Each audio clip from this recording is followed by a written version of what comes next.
Hello, everybody, and welcome to One Shot Onslaught. We have got a super special episode this week. I do have a couple cameras I need to move around, so I will get to that. But first, let me do a quick introduction to what we are doing here tonight. We are starting a new series that's. Hello, everybody. Whoa. So we are starting a new series called DM's Guild Director's Cut, and it is going to be where authors from DM's Guild will be running their own adventures that they have created on our streams. Very excited to start it off. We don't have it officially scheduled yet, but we are going to do a little test run. So, Steven, you are going to be kind of the guinea pig here. So tonight we have got an awesome episode where we are going to be playing a Night of Fright. Definitely not a Scooby-Doo one-shot at all. It is strictly just four people in their dog bard. Part of the I don't know if we've got a name in this adventure, Steven. Like mystery. Yes. Not ink. Okay, cool. I'm going to go ahead and go around the table and have everybody introduce himself, and then just who you're playing, and I'll start. So all you need to know is I will be, obviously I'm Adam Dewey, so if you're on this channel, you probably know where to find me right here. And I'm playing Scooby. Okay, it sounds really similar to that dog in that show we said that we're not on, but it's spelled different. And I'm a Knoll Bard. Next up, we have got Jeremy. Hey, I'm Jeremy. I am one half of Dice Talk along with Gerundu, and tonight I am going to be playing Shaggy, and he is a monk, and I am the Way of the Coward. That's spelled SHA-GI, by the way. It's another coincidence. And then going over to Joe. Hi, I'm Joe. I'm going to be playing Velma, which is a halfling rogue. And where can people find you at, Joe? thenerdasylum.com. Everything that I do is all there. Awesome. Steven, you're next in the layout, but I'm going to keep you for last. Danny.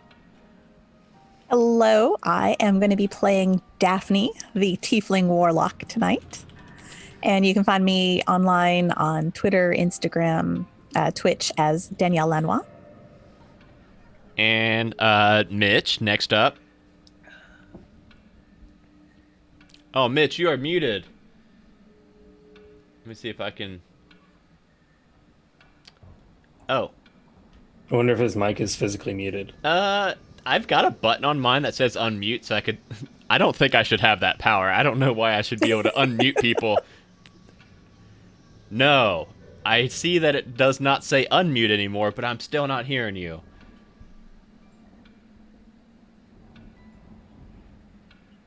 Oh, Steve said he thinks he is muted also. I think so. No, I can hear you. There we go. Okay. Yes, okay. Mitch. Okay, am I heard now? Yes, we Yes. can hear you. Yes. Okay. Hi, I'm Mitch. I'm playing Sir Frederick, who's totally not that one guy from that one show. So yeah, and you can find me on all my socials at Mitch Loves Anime. What is Sir Frederick's racing class for this? He is a half-orc paladin. Awesome. And with all that, Steven, now you can go ahead and not only plug anything you want to plug, but set us on this adventure. Wonderful. Well, thank you for having me. I am Steve Pankotai, the author and creator of A Night of Fright. You can find me on Twitter right there at Stephen Pankotai. And I want to thank real quick Lydia, who did the layout for this adventure, and Sadie, who did the awesome cover art and editing for this adventure. So it was a real great collaboration, and I want to thank them both for their help with it. It's available now on Dungeon Masters Guild, and there's a special discount right now this weekend. It's 20% off, and you can also buy it for Fantasy Grounds if you prefer digital play. By the way, we will be, I'm going to have that added to the chat bot, so that link will get posted every few minutes on the channel. So if you all want to pick it up, use that link specifically because it's got that discount on it. Or don't use it if you want to give me 20% more. You know what? money. That's true. Yeah. I mean, that is a good call. So, moving into tonight's game of the Night of Fright, you are Mystery LLC, a group of mystery-solving adventurers with a much better tax status than other organizations might provide. You have been solving mysteries for some time now. You are now young adults, having started when you were teenagers solving mysteries. And you have, of course, live in a fantasy world where sometimes monsters and spooks and specters are real. So over the course of your adventures, you have gathered some fighting prowess and some ability of your own. And recently, you got a mysterious letter inviting you to the will reading of Uldren Beauregard. Uldren Beauregard, you helped years ago, near the start of your career. Uldren Beauregard was a wealthy winemaker who was being scared off of his property by a rival winemaker, but you cracked the case and saved his business. And now, years ago, apparently years in the future, now he has died and invited you to his will. So you loaded up your rickety green wagon, the Clue Cruiser, and made your way to Beauregard Manor for the reading of the will. As you arrive at Beauregard Mansion, you find yourself somewhat disappointed. It is not quite as beautiful as you'd imagined. You remember that Uldren Beauregard was once a very wealthy and successful winemaker, and you would expect a man of his stature to be living somewhere rather nice. And the house looks like it might have once been nice, but now is long ruined. The windows are broken. The overhang has this deep frown of a sag on it. And the whole building looks just decrepit. It doesn't even look like anyone's been living there. But as your wagon rolls up, you see the front door slowly open, and a middle-aged man with salt and pepper hair and modest professional clothes waves to you and waves you into the house. I assume you go? Yeah. Mm-hmm. What a way to start the game if you just bailed out right now. No, this place is too spooky. Yeah, I'm done. Bye. Never mind. As you enter the house, the front foyer is not any nicer than you expected. There's a broken dangling chandelier providing some light. The floor is saggy and creaks heavily with every step. You see there's 2 decorative suits of armor on either side of the door. And the man kind of nods to you as you all enter, and he says, I am Mr. Creepsley, executor of Uldren Beauregard's will. You must be Mystery LLC. It is my pleasure to welcome you, please. If you would join us all in the sitting room. And he gestures over to the left. The sitting room is a large room. You see it's got a massive fireplace, which has been lit. There's 2 couches that are also old and kind of decrepit and sagging. Above the fireplace, which itself is kind of smoky, like it doesn't seem to have proper ventilation. The whole room is like lightly hazy. There is a portrait of Uldren Beauregard, which you recognize from your time getting to know him. He's a little older in the portrait than when you first encountered him, a middle-aged, obviously wealthy, successful winemaker, holding a glass and smiling in the portrait. And you see on one of the couches is 3 people, 2 women and a man, sitting on the couch, all wearing fairly nice clothes. Mr. Creepsley kind of points you in, and he says, Mystery LLC has arrived, and now we may begin. Mystery LLC, these are the other recipients of Mr. Beauregard's will. We have here his great-nephew Buford Beauregard, his third cousin Persephone Beauregard, and his... and he kind of looks down at some of his papers and he says, his niece-in-law once removed, Spinel Beauregard. And this is Mystery LLC. They are adventurers of some acquaintance of Mr. Beauregard. Please, have a seat. Do you all enter?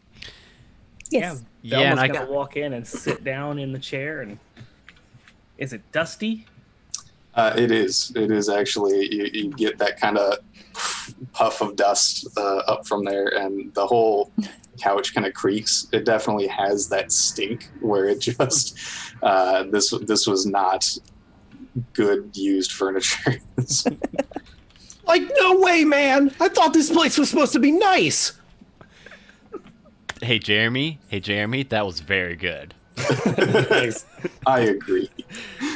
I guess I would go and like sit on the floor, I guess, next to Shaggy, of course. Is anyone else getting the creeps from this place? I thought it was supposed to be like, a mansion. Right, Right, what he said. A plus. Okay.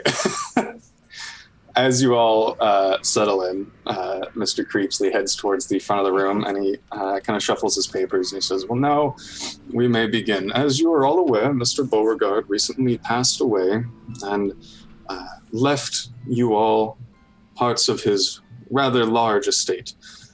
According to his will, Mr. Beauregard is prepared to leave an equal share of 1 million gold coins to anyone who can survive the night in this mansion, which he claims is haunted.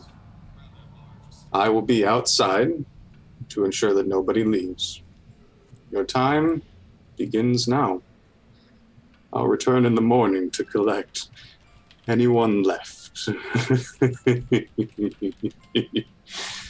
And as he kind of heads towards the door, he opens it up and shuts it. And not a moment later, a large gust of wind rushes through the room, extinguishing the candlelight and dimming the fire significantly. And you hear Persephone Beauregard, and those of you with dark vision, which is almost all of you, can see her kind of standing up, and she kind of heads towards the front door, and you hear her say, no. I'm not saying I'm leaving. I just maybe Mr. Creepsley has some matches. Hey, this door's locked. Hey, I can't get out. An eerie glow begins to fill the room. Green smoke fills the area, and you see a figure step forward. You recognize him from his portrait above the fireplace. Aldrin Beauregard. He speaks. How dare you trespass in my mansion? You are unworthy of my fortune. Leave, flee this place, or it will be your doom. Another flash of smoke, and he vanishes. Mr. Galaxy, what would you like to do? Ghost! He's backing up. I start backing up. Jinkies. I'm going to stand up and start investigating the painting. I would like to take a look at the painting and see if there's any projectors or some kind of manner. Make an investigation check. All right. Is the ghost still there, or did it vanish? The ghost vanished. Okay. There's a 13. Oh, I have a +6 in investigation. Look at that. Yeah, you know what? That makes sense. Must be nice. Velma is the only one who does. I got a -1, okay? I'm not the brightest bulb in the bunch, okay? Yeah, but if we need a trap, Mitch, I'm counting on you. You totally got me, bro. So with that +6, 7, 8, 9, that's a 19. Okay. It looks like the portrait has nothing strange about it. Interesting. I think I'm going to try my hand at investigating and see if maybe there's like footprints or anything in the room. Go for it. Make an investigation check. Yeah, is there like a layer of dust on the entire floor, or is...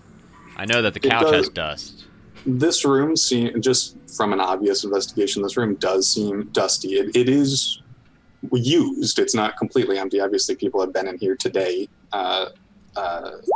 so you don't see anything real crazy. It's been so long. It's /R instead of Yes. r/. Yeah. You were close. I kind of figured that out. Oh, I got a 5. 5, wonderful. Nope, that's all you see. You can tell that it's dusty. You see Persephone kind of comes forward back from where from the front door, and she is shaking like a leaf. And she kind of goes back towards her family members. And my loud cat is behind me. Hello. we can just say there's a cat here. Yes, excuse me. Hello, cat.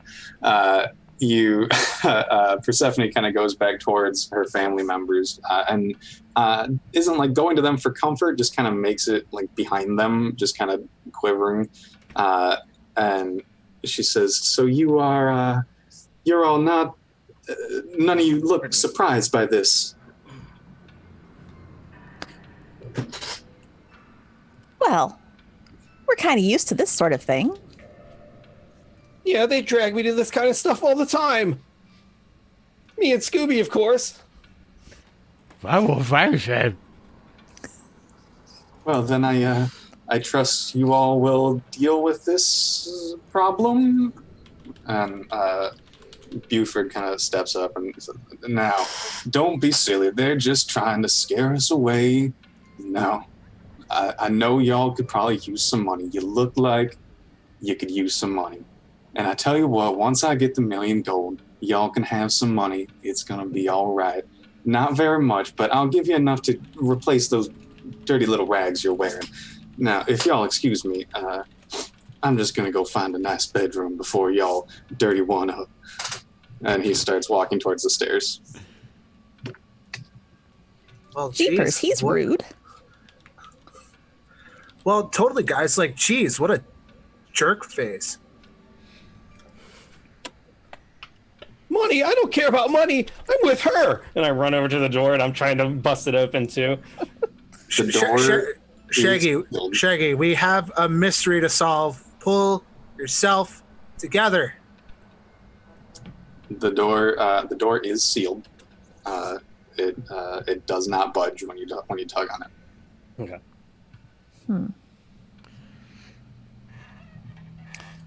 Well, I suppose we should get comfortable. We're going to be here all night.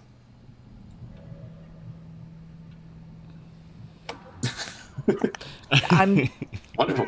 I'll go Persephone- walking down the hall because that's what I do. Just put myself in danger. It's fine. Okay, team, listen up. Scoob, Shag, you guys go investigate somewhere. I'm trying to remember how they usually do it in the show. It's been a while. It's been a while. How about the kitchen? Yeah, Okay. Scoob, maybe there's some food around here. Burritos. Alright. So Shaggy and Scooby are headed off in search of the kitchen. Yeah, we're not even really trying to There's probably investigate. somewhere for you to go to. Don't worry, that's somewhere. We're really big not even home. trying to investigate. I don't think. I think we're literally just trying to find the kitchen. Find Just to get some munchies. food. Yeah. That's fine. So as you can see on your map, you do have several places that you can see doors to. Oh yeah, I forgot we've got a map. We We usually do have don't a use map. Roll20 like this.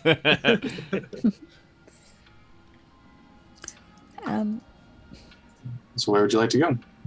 You all should have control of your characters. Is it just a drag and drop thing? Yep. I don't. Oh, is that? I did that. Is this the main entrance? The blue circle I'm pinging right there? No, the main entrance is this one right here. Oh, that one. Okay. Yeah, I don't have. I can't move mine around.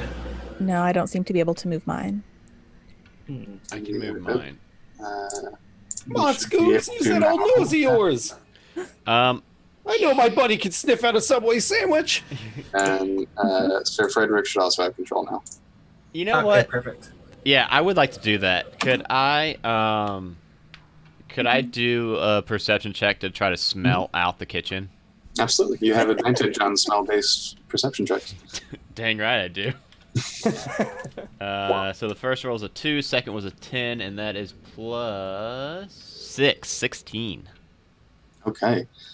With a 16, you can smell that it is definitely very old and very musty in this house. There's probably a lot of mildew. It's very gross. But there's the faintest hint of the smell of meat coming from this direction. Right here. Which way, Waggy? All right, so we're gonna start walking over there. I'm Yeah. gonna follow him. I like Okay. how Dungeons and Dragons you typically are not supposed to split the party, but this one I feel like we definitely are supposed to split the party. Absolutely engineered too. Yeah. So Also, I think we'll go look for an office and maybe just snoop around, see if we can get any information on our ghost problem. Absolutely. So where would who's going with Fred? Sir Frederick. Daphne will go. And Velma can do whatever Have- Velma's going to do. Have we been in this building before, No. having met this person? Okay, so this is a completely new place to us. Correct. So this is not where Aldrin lived when you knew him. Gotcha. okay. Velma is going to wander off to the door that is, what is that, northeast? The northeast corner of this room. I think that's a Right. door right here. Yep. Okay. Yep. Yeah, I think we're going to take the stairs and we're going to go up and see what's on the next floor. Okay. Then as the party begins to immediately split up, leaving Persephone and Spinel quivering with fear on the couch. Well, Persephone is. Spinel seems to be more just vibing. She seems unperturbed by all of this. But we will first go to Shaggy and Scooby. So Shaggy and Scooby, you see there's a door next to you here. There's another one up here, or the hallway continues on deeper in the mansion. Which way we going, Scoobs? My perception just kind of led me this way, right? I don't have a smell Correct. past that. Yeah. Let's go here. And I'm going to go to this first door. By the way, I am in the process of getting the map up so everybody that's watching can see it, so that we're not just saying, I'm going to go here, and they don't know what we're talking Thank you. about. So I'm gonna walk up to the door, and push it open. You have found the library. This was obviously once a respectable library. Floor-to-ceiling shelves, comfortable sitting areas in front of large windows, but now the shelves are broken.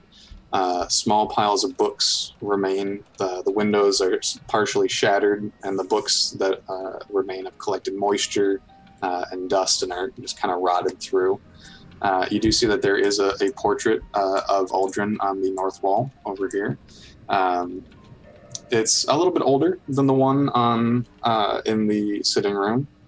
He's got a little bit more sinister eyes that seem to follow you when you walk through the room. And as you enter the room, you get an immediate sense of something feeling off in the room. And as you look around, you see movement out of the corner of your eye as some of the books begin to levitate. Slowly at first, then faster, and they begin to whip around the center of the room at a high speed. A distant, unseen voice says, "Get out!" before the books slam back into a heap by the broken old shelves. And I need both of you to make a wisdom saving throw.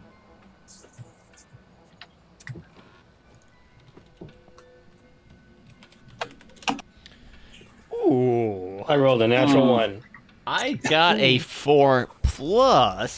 Like, absolutely, man! And I'm just trying to get out as quick as I Exactly. can. You are Taking both, on the door. you are both overcome with your own fear and must flee the room. Please do. My legs are... I'm just booking it out of this room. And I literally leave an after image, I guess, because I'm running so fast. As you both flee, I will cut back to Velma. What are you doing with this door? If it's not locked, I'm going to open it and look inside. This door is locked, and you can see through a small glass pane on the window that it seems to lead to a patio of some kind. This is an exterior door. Gotcha. If it's an exterior door, I'm going to assume that that is probably sealed and we cannot get out. So I am going to move across the room to the other door that's at the southwest corner. Sorry, I'm horrible with directions. And I'm going to side-eye the two that are just sitting there. Yep. That also is an exterior door, and it is also sealed. And as you make your way to that door and kind of test it, you see Shaggy and Scooby come busting out of this other door, quivering with fear. And as they do that, we will move to Daphne and Sir Frederick, who make their way to the top of the stairs. And you see, I will reveal this area over here. Oops, I need my finger selected. There we go. So you now find yourselves at the top of the stairs. You see there are several more doors over here, as well as a hallway that continues on. Where would you like to go? I think we'll go to the door right ahead of us at the end of the stairs. Let's see what's there. Wonderful. That is...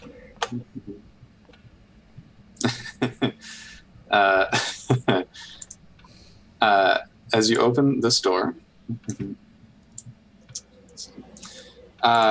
you see a nursery. It's got old peeling wallpaper of happy ducklings sagging into cruel sneers. Broken dolls scatter the room with missing limbs and eyes tossed across the room. Right near the center of the room, an empty cradle gently rocks. Jeepers, this is creepy. Like, totally. You never see things like that before. I don't think we'll get any answers here. Let's check the next room. Lead the way, like, totally. So I want to go to the next hall, or next door down the hall. This one here? Yeah. Okay. I still can't move my character, so. You can't? No. Dang. I apologize. It says you should have edit and control access. I'm not sure. Well, I will just move you for the time being, if you can't. I'll just tell you what I'm doing. It's fine. Yeah. So while you move over to the next room, Velma, you see Shaggy and Scooby burst out of this other room, shaking with fear. Yeah. I guess I'm going to head down that direction. But as I'm heading down that direction, I see this little... Is this a staircase? Yes, there's a short staircase. I'm going to get sidetracked by that, and I'm going to whip out my magnifying glass, and I'm going to follow the staircase up. You find yourself in a small tea room. It's a simple, a small nook with these big, beautiful windows, once beautiful windows, that had all these stained glass patterns that are now in broken chunks. You see there's a small table with some old fragile doilies and an old tablecloth on top of it. There are chairs with fraying cushions. Back in the corner, there are some cabinets that has the remains of what was once fine china. Okay. Velma is going to investigate under the chairs and under the table and lift up each teacup and kind of just look for things that look out of place. Make an investigation check. All right. We're using roll 20, right? Yep. Yeah, if you want, you can roll in roll 20 or dice, whatever. But Ouch. if you do use roll 20, we can see it on the stream. That's an 8. That's not great. Roll 20 is not rolling real great. It's not, is it? Wow. You find nothing of note. It just seems to be a bunch of old dusty stuff in here. Okay. And this little alcove that's back here in the map, what is that, like a That's where area? the china cabinets China are. cabinet, okay. Shaggy and Scooby, what are you doing as you burst out of this room? Did we see Velma? You did. You saw her start coming towards you, and then she just veered off to the side. I think we would instantly run towards Velma and be like, there's something in there, like flying books or something. And he's like just yelling at her, like bursting into this room and just screaming. Oh, Shaggy, how many times have we gone over this? There's no such thing as ghosts. No, Velma, they're for real. And I already checked. It's not Scrappy this time. It's like some real something. I jump into Velma's arms, much like in that one cartoon that I can't remember the name of. After catching and holding you for a second, Velma's just going to drop Scooby. It's in the library. There's ghosts. Yeah, ghost. Well, let's just go find out what it really is. And I point. It's like that way. Velma's obviously going to take the lead. Yes. And as Velma starts leading them over there, I will jump back to Daphne and Fred over here. I like that you can move the map because it actually moves it on my screen too, and I like that. Yes, that's why I did it. Then I don't have to. So you open up this room, and let me reveal it. This is a lounge. It was obviously once a nice place to hang out. You see this kind of southern part of the room is largely dominated by a billiards table that is now well worn, breaking down. Some of the pockets are falling off. The northern part of the room has a dartboard opposite the remains of a small wet bar. There are darts stuck into the walls around the board, and the bar itself is empty, although there is a faint scent of alcohol. And then at the very northern part of the room, you see that there is a plaque with 2 crossed swords mounted below it, behind 3 leather seats that are arranged around well, 2 of them are arranged around a chessboard with pieces that seem to be made of polished gold in mid-match. So I'm gonna go and investigate invest. You're investigating the chessboard? Or... I'm looking at the coat of arms on the wall, the crossed swords on the wall. Okay. Make an investigation check. It's a 21. Whew, 21 investigation. Excellent. Okay. So you kind of poke around at this for a moment, and you deduce that one of the swords is not just stuck in it, but it can be moved, and it seems to be attached to some kind of mechanism. The sort of mechanism that could perhaps spin the wall around. Well, I of course pull it. Are you with Daphne, Sir Frederick? Yeah, I'll join her on this one. Okay. As you both stand next to each other, as the entire wall, with part of the floor, spins around.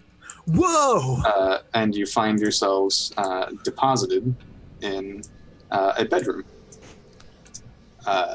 This is a master bedroom, rather large. It's got a large 4-poster bed coming from the western wall.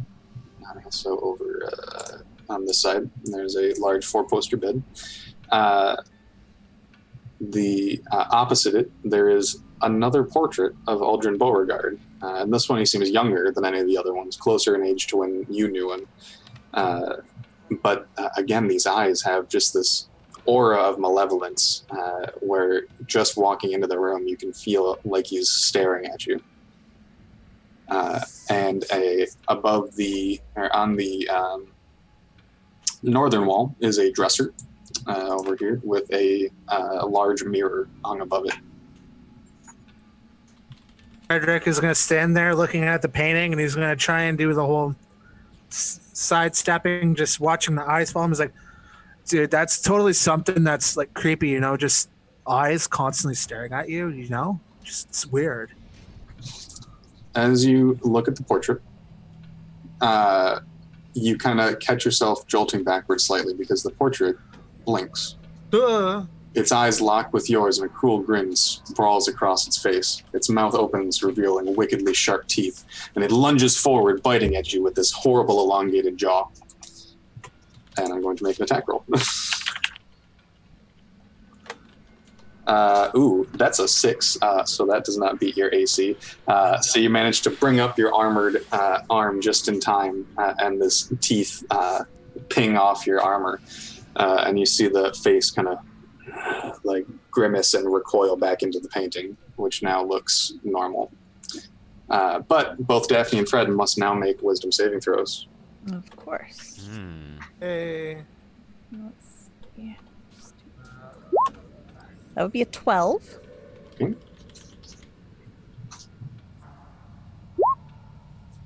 What? That's not right. No, Mitch, that's right. You rolled 123. I rolled 123, so You I'm nailed assuming it. I passed. Alright. Let's see. Oh, that's 19. good. Okay, you both succeed, so there are no ill effects. So while you take stock of what is going on there, we will jump back to the library as Velma, Scooby, and Shaggy make your way back into the library. What would you like to do in here? Upon entering the library and seeing the state of everything, Velma's, such a shame. I'm going to start going through the books, seeing if I can find anything that looks like it's in readable condition or salvageable condition. Make an investigation check. All right. The It was right here. It was spinning around. Yeah, there's nothing spooky in here anymore at the moment. No ghost or anything. Are you asking? Yeah. 13. 13. As you begin poking through the books themselves seem pretty much unsalvageable. They are messes. But some of the ones that seem to be recently disturbed, you kind of pick up, and you notice something curious. There seems to be a line of very thin wire leading from some of these books towards the northern wall of the room. I'm going to look directly at Shaggy. See, I told you, no ghosts. I'm going to shake the wire, and I'm going to follow the line of the wire to where it leads. It goes kind of along the bookshelf and into the northern wall of this room. Okay, so goes into the wall? Yep. You're saying someone built something to scare us? Yeah, of course, Shaggy. That means someone's trying to scare us. That's pretty scary. Doesn't take much with you, does it?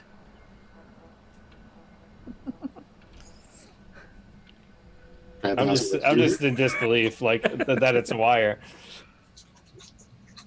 Is there anything else you'd like to do in this room?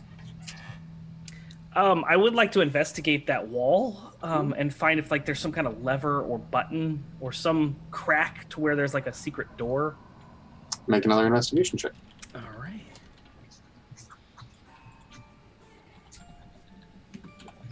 I'm sniffing. I'm sniffing where it seems That's what like I needed. it's A 25. Oh. Okay. Yeah, rather easily. You don't find a switch of any kind, but you, in your investigation, kind of shift the portrait a little bit, and you realize that the portrait is actually affixed to the wall.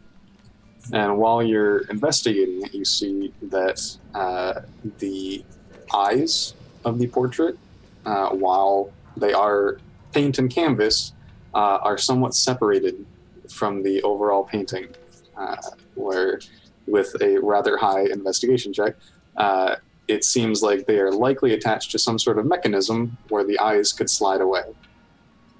But you do not see any way to control that, or to get to these book wires from here. Okay. It seems like there's a hallway behind this painting, Shaggy. Well, be my guest. Well, I can't figure out how to get in there. Maybe if you and Scoob go around to the other side of the library. On the other side of the wall? Out there? Yeah. Raggy, Okay. that's where the kitchen is. Oh, I know what you're thinking, Scoobs. Absolutely. And we'll start, I guess we'll go this way. Yeah. Yeah. I'm So that's the looking- way that I know that the kitchen's somewhere down there. So Scooby's Somewhere thinking right there. that we can circle around, maybe find the kitchen on the way. Win-win. Now, did Velma point at this wall? No. The way you went was Over here. the way that was pointed. Okay.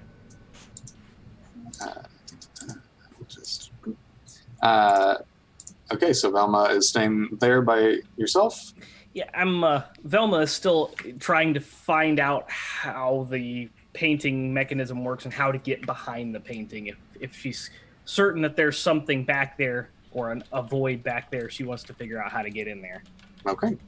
Then while you do that, I'm going to jump back to Fred and Daphne. You are in the master bedroom. What would you two like to do up here? I'm gonna maybe investigate the painting, see if there's maybe like anything behind it. Okay. Make a investigation check. Oh boy, I'm so excited. Got a 10.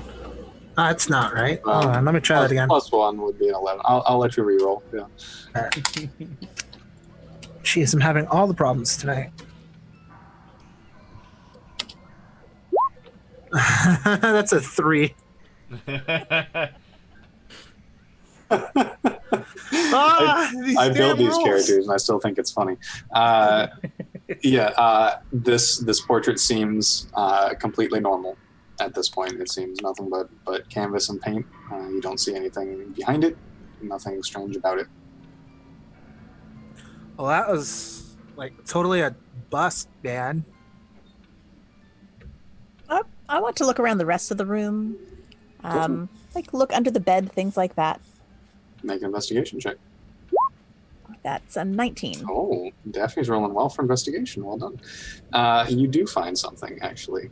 Amid the old bed sheets, kind of half tucked under the bed, you find a scrap of paper, which I will... It should be now in your journal in roll 20. Oops. It should now be in your journal in roll 20. That you may share at your leisure, but you do find that.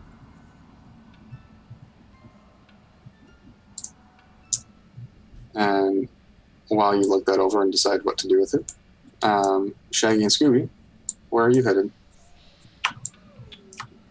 Well, I mean, we're trying to look for a door or something, right? Saying that. You see, there is a door here, or the hallway continues on over here. I mean, we would know that if we're looking. So, where could you ping the wall that the painting we're trying to get behind is? Right. Oh, right there. Yep. Oh, and there's no door right there, is there? Nope. On like right here. Okay. Nope. That seems to be a regular old wall. Yeah, I guess Scooby will put kind of move against the wall and like hit it with his hand a few times and try to like see if there's any false door or something. Go ahead and make an investigation check. Okay.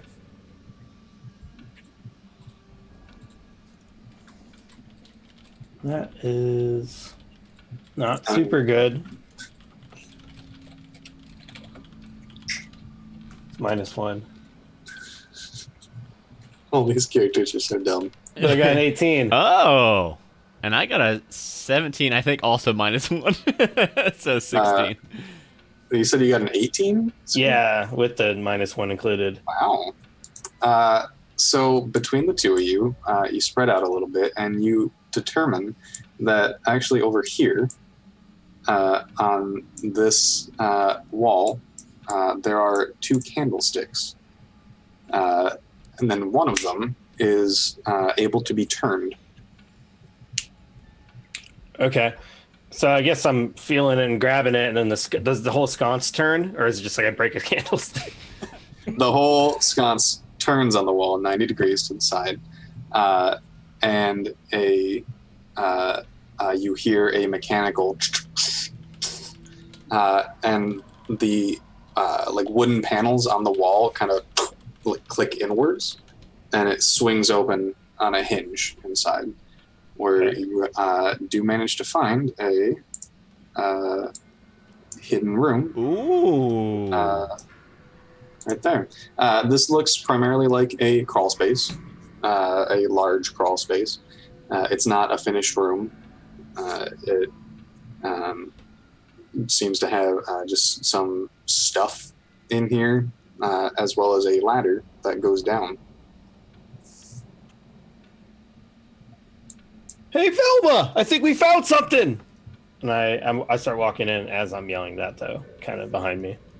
And you do see that there is a small step ladder on the southern wall of this room that goes up to an obvious small panel that would has a small handle to slide aside. Here. Velma, do you respond to this? Yeah, if Velma hears that, then Velma is going to go ahead and walk out the room and oh, good job, boys. I think that deserves We'll be back. Gooey snacks! There you go. Yeah, I'm gonna crunch down on one of those also. Yes, please. Well done. Toss them each a Scooby snack. Now, I do have actually Scooby Snacks as like mechanics for my stuff. So this will just be like a regular non-magical Scooby Snack, I assume.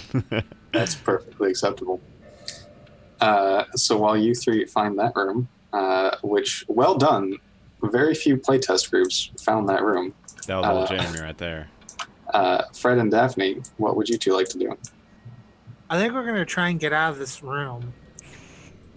So is there any doorways in the room, or is there a way we can get back the way we came in?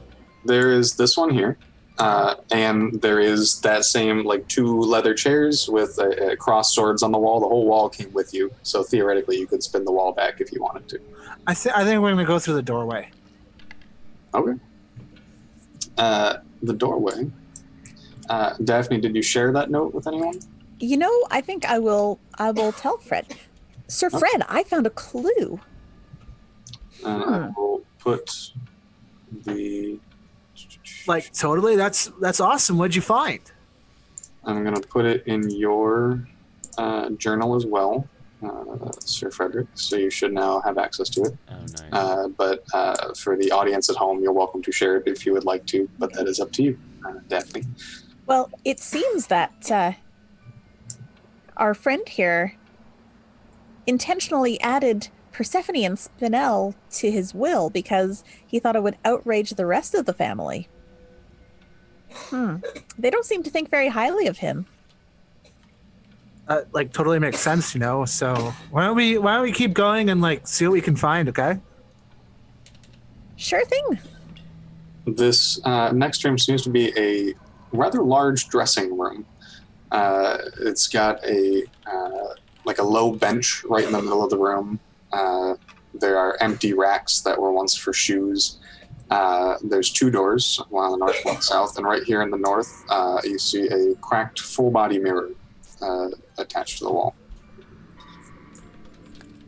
I want to check out the room, especially that mirror. Make an investigation check. That is a 14. I'll try and I'll join in on that too. See if maybe I can get better, which I strongly doubt. Statistically likely to.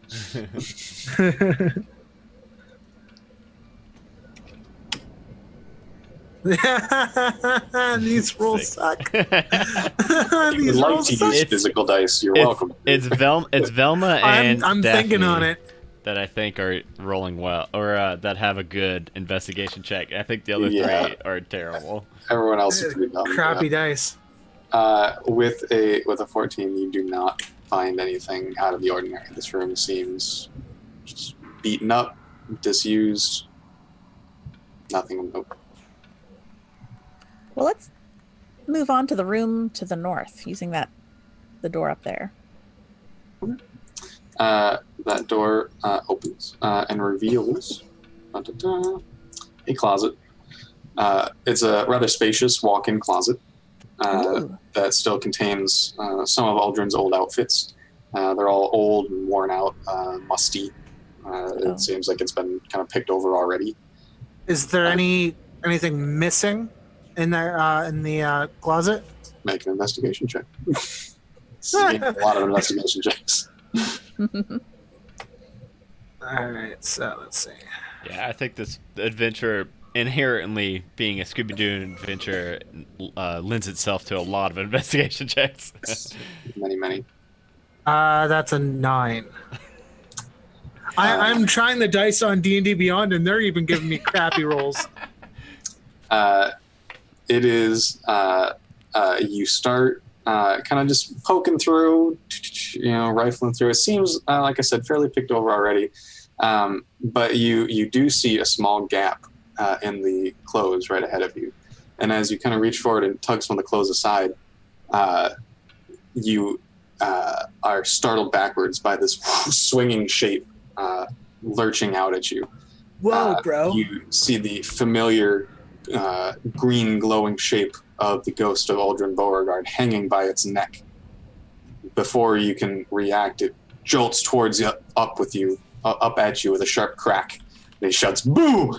And with a burst of smoke, he vanishes. Make a wisdom saving throw, both of you, please.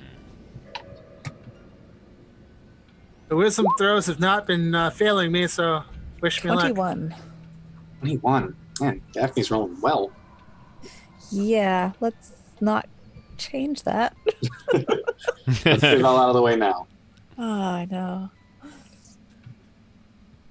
What'd you get, Fred? I got a 7. Okay. With this body bumping into you, Sir Frederick, you are seized with terror and you are forced to flee the room. Well, I'm like getting out of here. So as you flee back into the dressing room, you hear, Sir Frederick, coming from further to the south, you hear a blood-curdling scream. And we will cut back to Shaggy, Scooby, and Daphne, who have found this small hidden room. So after eating the Scooby snack, I'm going to keep looking in there. And so there's no one in there or anything that would indicate someone's controlling. You said there's a ladder, right? You can make an investigation check. Okay. And there is a ladder going down. Okay. As well as the step ladder to the painting. Okay. So there's like a trap door and then a ladder going down. Yep. Okay. And I will also make that additional investigation check. And it's going to be -1 anyways. But I got lucky last time. And it's a 4. Didn't get lucky this time.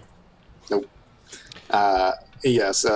It is obvious that there are some basic controls here. There are levers that seem to be tied to those wires that you recognize, Velma, from the books. But you don't see anything else strange or out of the ordinary here. Velma is going to display, pull the levers. See, Shaggy, Scooby, nothing to be afraid of. And then she's going to eye the trapdoor. Is it shut, or is it an open hole and we can see the ladder that goes down? An open hole. You can see a ladder going down. Shall we? And Velma's just going to start going down the hole. Okay. Real quick, so you said there's a step ladder where it's presumably behind the painting, right? Yes. There's an obvious lever that would slide aside a panel. Okay, yeah, I want to climb up there and be like, "Look, Waggy!" And I'm going to open it up. Do I see into that room then to You verify? absolutely. You see into the library. I just point my paw. No, I'm a Knoll. I think Knoll's got fingers. I point my A finger. little claw. Yeah. I'm going to look through. It's fun. I bet it was that Mr. Creep Man or whatever. Wow, roast. Well, I think we should probably go down with Velma. Here, I got us, buddy. And I'm going to pick him up and jump because I slow fall. And I'm just going to jump Okay, I was like, down the hall. Okay. I don't even know if it's far enough to... yeah. You all find yourselves over here in this room. It's not any larger than the room you were in. It still appears to be some kind of crawl space, unfinished room. You see that this room has a phonogram hooked up to what looks like a small series of tubes, as well as another small control panel. I mean, what do you think, Velma? This is more like your speed. And it's at this point that you also, very faintly from this point in the room, but because it is loud, you hear a blood-curdling shriek coming from somewhere distantly overhead. Spared no expense on that soundtrack, didn't they? Whoa. That didn't sound like any soundtrack. Velma would like to ignore the scream and investigate the console. Go for it. Okay. And you do see, that on this side, the southern part of the wall, you see that there is a handle that seems to go to a door. But the control panel seems to have essentially two switches on it. You're not sure what they do. Is he not sure what he does? Because he just I got rolled a 25. Sweet, thank you. Yeah, you are still not sure what they do, but you can deduce that they are not immediately dangerous. They control something outside of this room. That there's nothing there that would hurt you. Okay. Knowing that they're not dangerous, I'm going to go ahead and manipulate the controls on the control panel. See if by operating them I can figure out what they do. As you click one on, faintly by the handle on the wall, you see through very, very thin cracks some colored light begin to shoot through into the room.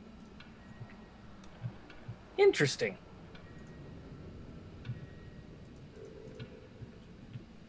What are Scooby and Shaggy doing at this point? With the scream, I assume. There's some kind of reaction. Yeah, with the scream, he was not convinced that it was like some sort of soundtrack. And then when you start just ignoring it and messing with the controls and now there's lights, he's like, what are you doing? Are you doing that? Or what's happening? And I'm starting to look up, like expecting something to come down from where we just came through, like come down from above. Then while Velma decides to do what to do with all that, I'm going to bounce back to Daphne and Fred. You have just heard a blood-curdling shriek. Sir Frederick just ran out of the closet after encountering the ghost. What would you like to do? I think I'm going to go towards the scream to see what's going on. Okay. I want to go into the closet. Okay. So we're splitting up even more. Love it. So Sir Frederick, you make your way out here. Oops, I just moved you. You see that there is, this seems to be a small sitting area by some big bay windows. There's a piano, a large grand piano sitting over there kind of in front of the windows, right over there. But you do not see the source of any scream. But there is another door over here. I think I'm going to go back and regroup with Daphne, and we'll check out that door after she's done checking out the closet. And while Sir Frederick looks out here, Daphne, you go into the closet. What do you do? I want to examine where that ghost came from. Make an investigation check. That is 15. 15. Let's see. With a 15, you find a couple things. So you do see that in the closet, it does look like some of the hangers have been recently touched. In particular, one of the empty hangers has a small trace of what appears to be ectoplasm, the same glowing green material that the ghost is made out of. You also see, as you're looking at that, you see a small glint. You see it in the bottom corner of the room, the southeastern side, a small hole, only about quarter size, but a small hole in the bottom corner of the closet. Suspicious. I want to look at that hole a little bit closer. Okay. Does it? It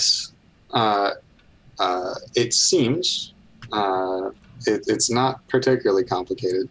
It seems like this is a small, almost like access hatch, where now that you've noticed it, you can see that you can stick like a finger or something in the hole and slide a whole panel to the side. Oh, I'm moving that panel. Okay. As you slide the panel, you hear a faint click, and smoke begins to billow out of the hole. It seems like the same smoke that the ghost leaves in his wake, but it has a faint sweetness to it that it doesn't normally. Make a wisdom saving throw. Oh, crap. I hear Scooby in the background of somebody. Yeah, that's my Scooby. That is a 20. Dang! Daphne! Roll 20 likes me tonight. I'm just going to go with it. You take in a breath of this gas, and for a moment your head swims, your vision kind of swirls, and you hear distantly just the echoing laughter of this ghost, and it fades. You shake your head, and the room centers again, and there is no effect. And the panel slides to the side. It is open. It's a small hatch. It's the sort of thing you'd have to crawl through, but there is a hatch there. And Fred now enters the closet, and you see Daphne has discovered this. Make Daphne bad decisions, and I'm going to go through the hatch. It's the best kind of what she does. You find yourself in a hallway. You see that there are 3 doors on a staircase leading down here. Fred, are you following? Yeah, I'm gonna follow right behind her if I can fit through the hatch. You can. It's a bit tighter of a fit for you, especially with your armor, but you kind of clankingly kind of scoot your way through. Like, bro, this thing's super tight. I really like your decision to make Fred a surfer, bro. I was thinking like doing like a super chat thing, but I'm like, no, man, like a surfer bro voice would be so much cooler. Yes, very chill. I respect all of you for ignoring screams, by the way. Well, see, so in Scooby's defense, Scooby believes Velma. No, Scooby believes Velma 100%. Like, Scooby thinks of Velma to be like the smartest person in the group. So if Velma says it's a scream track, then to Scooby, that's what it is. That's perfectly fine. As you scoot through the crawl space, I'm going to jump back to our other heroes. What would the 3 of you like to do? Okay. So Velma sees the lights, and you said there's this handle, right? Mm-hmm. Velma is going to go operate the handle. Okay. It opens a door. And it, again, seems to be attached to a section of wall where you can deduce that while it was fairly obvious from this side, it was likely very hidden from the other side. So you do find a secret door. This room seems somewhat different. You can see immediately the source of the light is a multicolored fire in the center of the room that seems to be smokelessly dancing with several shifting colors right in the middle of the room. And it's illuminating a rather terrifying sight. This is obviously a basement. The walls are made of stone, but the walls are also smeared with what looks to be blood, drawing arcane-looking runes and symbols all across the walls and pooling towards a central area with a red pentagram and candles illuminated around it. And as you all enter this room, are Scooby and Shaggy also joining Velma? Reluctantly. Yes. Yeah. Reluctantly, great. As you enter this room, the light kind of dims for a moment, and a faint spectral glow rises from the floor. The ghost of Beauregard rises from the floor above you all, and he raises his hand, and you all feel a tug You glance down and see spectral chains binding your wrists. But with the faintest shrug and tug on them, the chains break and fade away. The ghost grimaces. "Your time is coming," he shouts, and the room falls away. You all spin, tumbling, feeling lightheaded with this dropping sensation as you fall through darkness. And suddenly, you land on something soft. You look around and find yourself in a master bedroom on a 4-poster bed. Make wisdom saving throws. All 3 of you, please. Interesting. Wisdom saving throw. What is my wisdom? Oof. I don't think my wisdom save is Natural gonna be... 1. I got a 3. Starting off strong. I mean, I think mine might be like a +1 or 2, but no matter what, I don't think I got above a 5. I got a 10. Okay, you all fail. So you all take 12 psychic damage Ouch. as you land roughly in this master bedroom. Ow. Zoinks! How do you explain this one? There's obviously magnets involved. Jeez. And Velma looks a little bit shaky. Daphne and Fred, what are you doing? By any chance, do we hear the others inside the other room, or no? Not at this point. I think we're gonna go and investigate the door over here. Top left. Which one? By the way, if you hold in the left click, Mitch, on Roll20, you can like... There yeah, we go. okay, That's cool. the one. Yes. Top left, okay. And people can see wonderful. that on the stream also, so that's nice.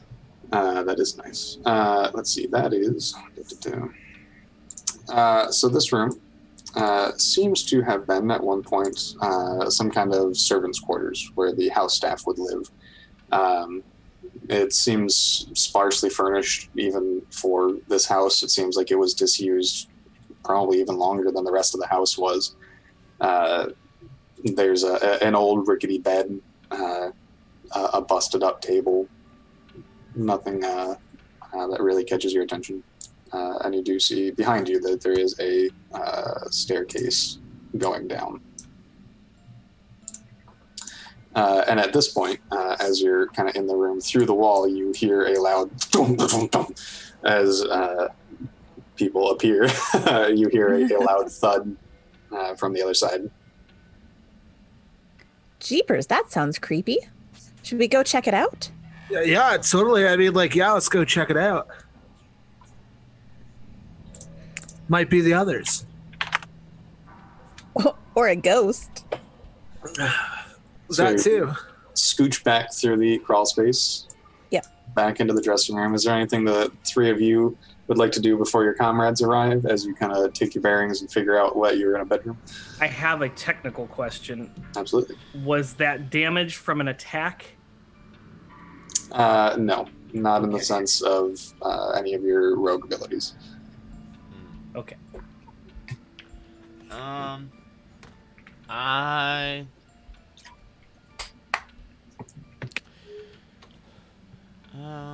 Sorry, I'm just reading through this. Are we frightened? Did you mention, or did we just No, take damage? not currently. Okay. You just took the damage. Then I don't want to do that yet. I will.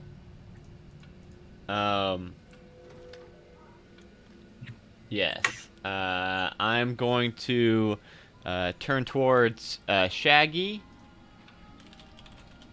And I am going to say... Okay, so one... Okay.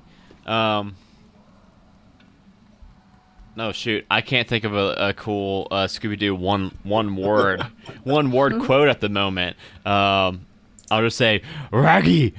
And cast Healing Ward on him.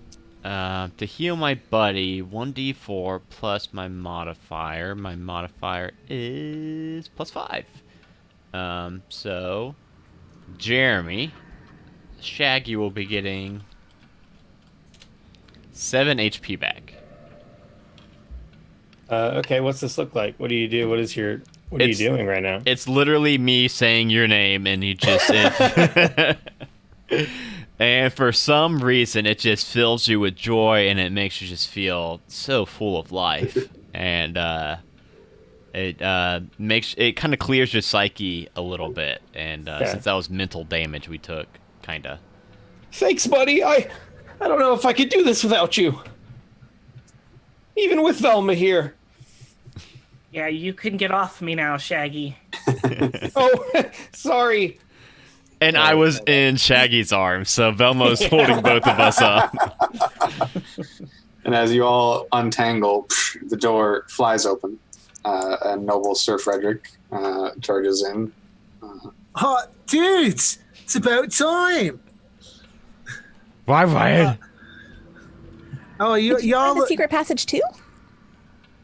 Several, it seems. Oh my. Randall sticks. I might just go over, give everybody try and give everybody a hug, and I'm gonna do lay on hands just to make sure everyone's got a little bit more health. Okay, I appreciate that a lot.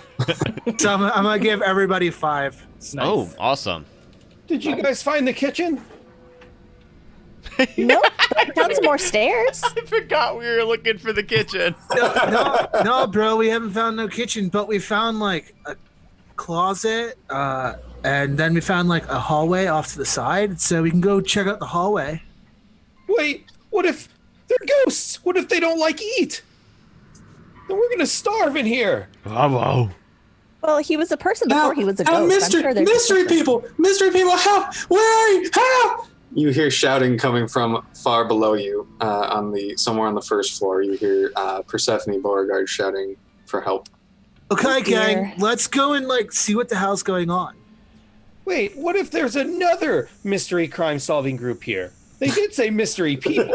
I totally highly doubt that, but let's go find out what's going on.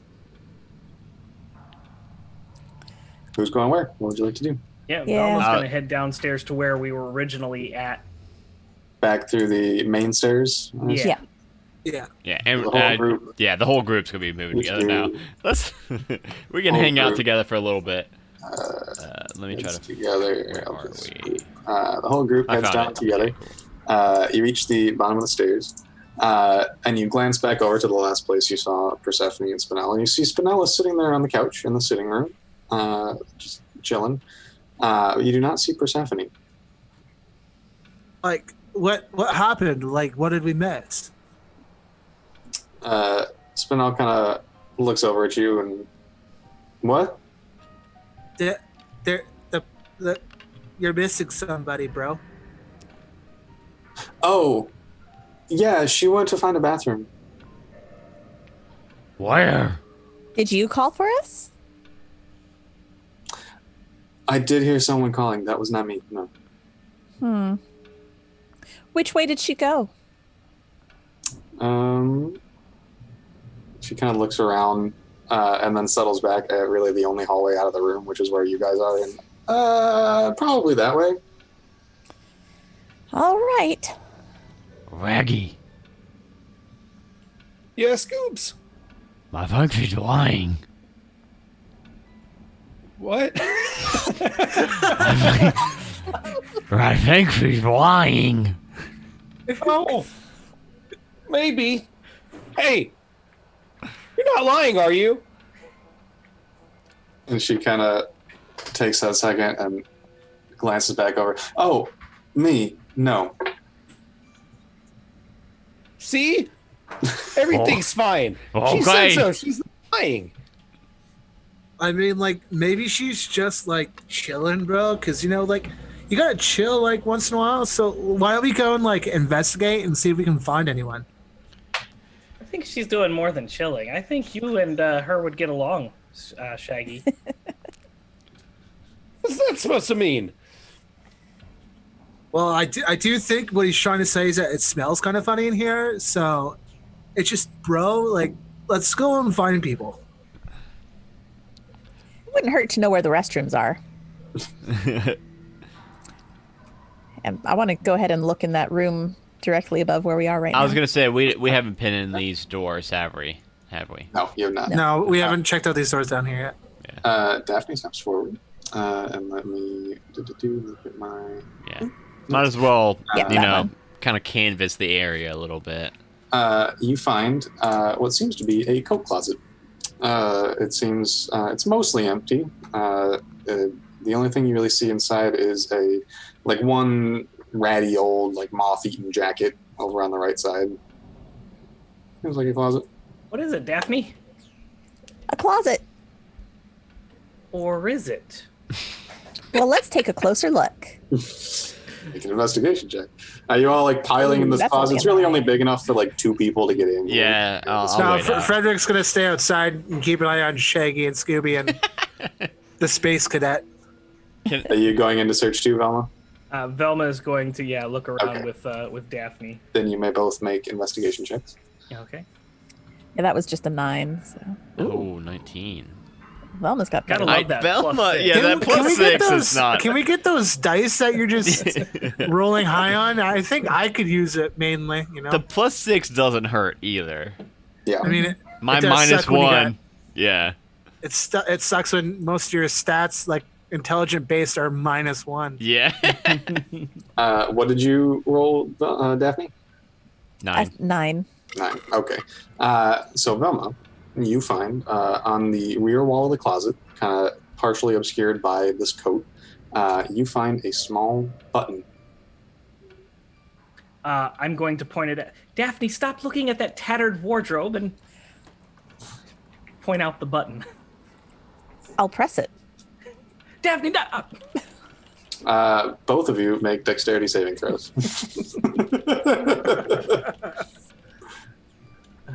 see. Dexterity saving throw is 18. I get +6 on dex too. Look at that. Nice. Got little robes.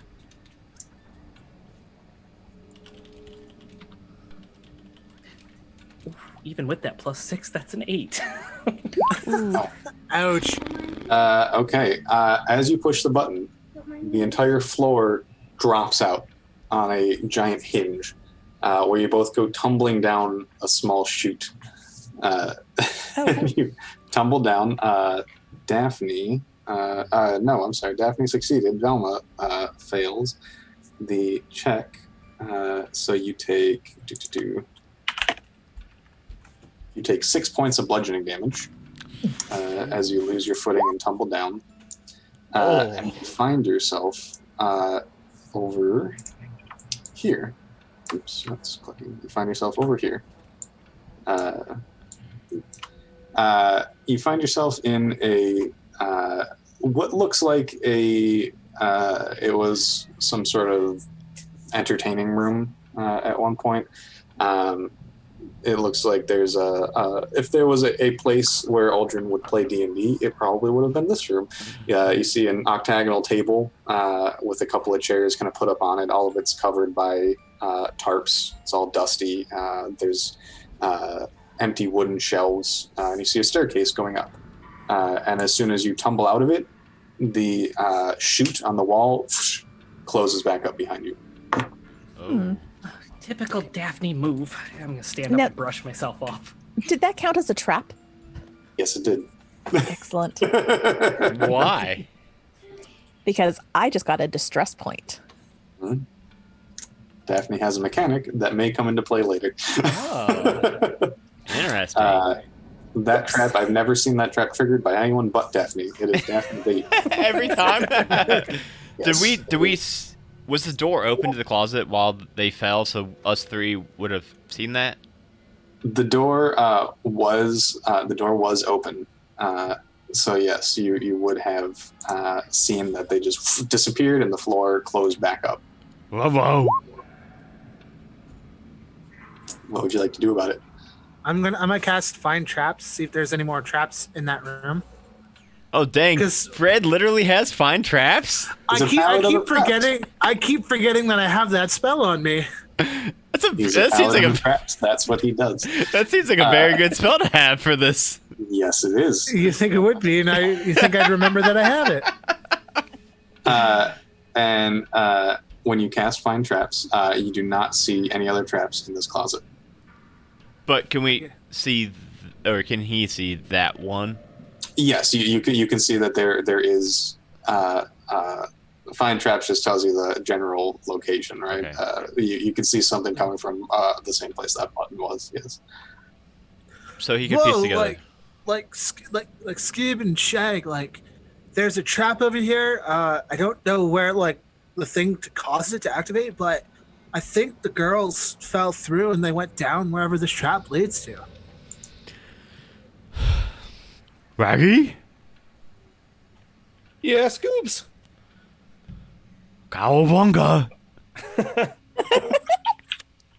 Okay, guys, let's like look for a button or something and try and like regroup with girls. You know, it's safe than sorry. You know.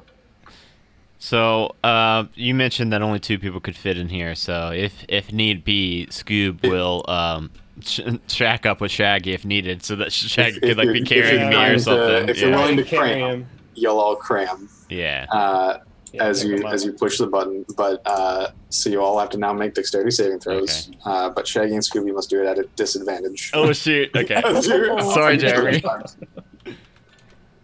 Oh well, I don't think I need a disadvantage because I rolled a 2 and then a 10. I've got +4 though, so that is a 6. I got a 10. A 10 is a success. I got a 21. Dang, Jeremy, you rolled a 15 and a 16. Scooby takes 5 points of bludgeoning damage. Okay. As you all tumble down the narrowly missing, falling on top of the girls as you all land together in this new place. Like Great, we're all cowabunga, together dude. If I was carrying him, and since I succeeded, can I use my slow fall to reduce the damage he took? Scooby-Doo? Or did I drop him as we fell? Yeah, you're kind of tumbling through a narrow chute that you're all a bit too big, especially with Fred's armored self. Scraping. So Scooby took a little bit of damage. Sparks flying. And as you all find yourselves in this room, I think, unless anyone has any reason not to, that's probably a decent place to take a quick break. Okay. Yeah, so Sounds we'll good. be back is 2 minutes okay for everybody? That should be good. I probably need a couple more because I need to let the dogs out. Okay, that's fine. Yeah, everybody will be back in like maybe 5 or so. We'll it won't be long. We'll be back, everybody. Thanks, everybody. I'll be right back. Intermission, there it is.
We are back, everybody. Hello. Hello, welcome back. Cool. Okay, then getting right back into it. The rest of Mystery LLC took the expedient route to reunite with their teammates as you all tumbled down this trap chute and ended up in some sort of basement entertaining room. What would you like to do? So we see 2 doors. You see 2 doors and a staircase up. Well, let's explore. Just lucky these beds were here. Yeah, like totally, guys. Let's like go this way because this looks. Where are you pinging? This Yeah. one? Which way? Hold on, I gotta. There we go. There we go. There we go. Yeah. The south. Let's slowly go through this door over here. See what it takes us. South or east? South. Okay. You all going? Yes. Yeah. Okay. You open up the door to this room, and I will reveal it. This appears to have been the wine cellar for Aldrin Beauregard. There are empty wine racks lining the walls of this room. You don't see anything in them, except dusty old racks, but you do see that right in front of you, kind of in that southeastern corner, there is a small table with 2 bottles of wine. Well, let's investigate that because it seems unusual that there's only 2 bottles left. Yeah, and there should be cheese nearby too. Yeah, jeez. I don't think you guys like just by the way that looks in here. I don't think you're gonna want to eat the cheese. Could be Bless you. aged cheddar. And he Not- walked Not Wait. away. turning the cart around if you guys decide that you gotta like blow some chunks, bro. If you would like to investigate the bottles, someone is welcome to make a roll for it. It was 16. It appears to be bottles of wine.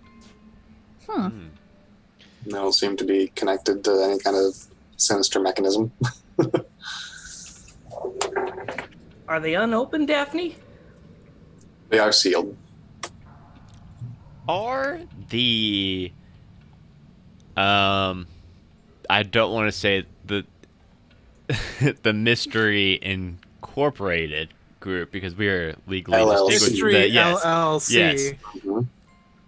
Are we of age to drink? Your age is very questionable, but I mean, you like- are young adults instead of teens, so I'll say yes. Okay. I didn't know if like in the show. Also, I'm a dog, so I'm like 85, and Yes. yeah, Noel. You're a Noel. I am a null. Yes. Oh shoot. I'm not a dog. Well, like guys, obviously there's like nothing here, so let's like go take those stairs that are back there. Well, let's look at the other door. Keep a hold of those bottles, Daphne. Velma's gonna wink. Sure. I'll You grab take the wine. bottles. That's fine. You now have 2 bottles of Beauregard wine. Is it good wine at least? That's what we need to know. Have we heard of this brand or anything? Do we need to roll investigation or history to know if it's good? You know that Aldrin Beauregard was apparently successful enough as a winemaker to be giving away 1 million gold. So probably pretty good. Probably Conjecture, probably pretty decent wine. Yeah. Okay. So you're heading towards the stairs, other door. Other door. Okay. I agree with Daphne. The other door is locked. Hmm. Hold on, guys. Like I got this. I'll try and like kick the door open and see if it works. You can have So some. I'm gonna try and kick the door. Go ahead and make. Let me look at my make an athletics check. Yeah. As Ooh. Scooby, I feel like I'm sitting back a lot more than I usually do on these, but I feel like that's how kind of Scooby just kind of follows Shaggy, I think. That's a Solves the issue. 17. 17. Okay. The door does pound in slightly, but you can feel that the lock is a little bit too strong. Whatever is holding it shut, it seems to be a lock. It's not some sort of magical force, but it is holding it shut. Ran Well, back, Fred. That didn't work like planned, but it's locked, so that's always good. Ran back, Fred. And I'm gonna do the cartoon. My legs are spinning like the big wheels, and I'm gonna charge into that door. Make an athletics check. Athletics, what is that? +7? Dang. I got a +5, but that's also because I'm proficient with it. So Knowles, man. Dang. A 16. Nice. I think I did worse than. yeah, you did. I did by 1. Same thing. Cartoon, xylophone going as you charge got- forward and. Bird spinning around my head. Yeah, exactly. You get a little bit dazed from it, and the door is held fast. I'd like to look around the rest of the room, see if maybe I can find a key. Go for it. Make an investigation check. Velma's gonna say, Ooh, "Men." that's a 6. I probably don't. You do not. The rest of the room just seems empty and worn out. Anything you'd like to add, Shaggy or Velma? Shaggy's gonna just start walking up the stairs. Looking for that kitchen. He's done. It's time for food. Velma will make a quick look to see if there's like some kind of lever or button around the wall where the door is at, but she's not going to investigate the whole room or anything. Okay. Make an investigation check. That is a 12. Okay. You do not see anything out of the ordinary. Shaggy, as you head up the stairs, you see that it is a door at the top, but it seems slightly strange. It has kind of a now I'm forgetting the name of it, but like a big round wheel, like you see on like a submarine door, that seems to go to some sort of metal parts of this door, but it does seem operable from this side. And make a perception check, Shaggy. Okay. Let's see.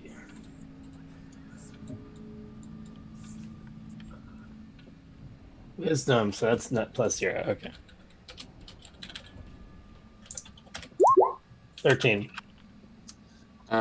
Okay. You see, just in time, you see that over near this corner, some of the shadows in the room seem to be moving. And you just barely notice that some of the shadows are not with the furniture. It just seems to be a shifting shadow. And because you succeeded, you are not surprised when some of these shadows rise up out of the ground around Mystery LLC and roll initiative. Everybody? Yep, everybody roll initiative. Oh, let's fight some stuff. We get There's, and I'm like pointing at thing. A monster! Shoot. I got a 2 plus a 0. So I got a 2 total. I got 13. Oh. me roll 21. initiative for them. So I'm going to be very last, so I'm going to go and try to find my dog nose really quick. 1 second. What's their initiative? 8. Okay. So we have. Here we go. So we have. It looks like. Looks like we have Velma goes first, correct, with 21. 21, yep. And then we have Daphne. Is that your 14 there? Yes. Okay. And we got, what did Scooby get? Oh, he's going last, you said. So we have Daphne. Then we have Fred and Shaggy. And then at the end is Scooby. So first in the initiative order is Velma. Mhm. And as Shaggy kind of stammers out this warning. You see these shadows just rising up out of the ground, and they begin to swirl around the area. But you get first go. What would you like to do? Okay, so Velma is going to go ahead and because Velma is a rogue and not a super sleuthy mystery ink at this point, run over here and attempt to use the dagger and dagger. Okay. Before we go on, A+ knows. I'm glad that you found that. Yeah, I this is the first time I've ever worn it, and it kind of sucks. Oh no! It looks awesome. It's like either poking my eyes or poking into my mouth, and both of them suck. Go ahead and make your attack roll, Velma. Is it made for a child? Dustin wore it for a little bit. I'm sorry, I was distracted by the nose. Sorry. That's all right.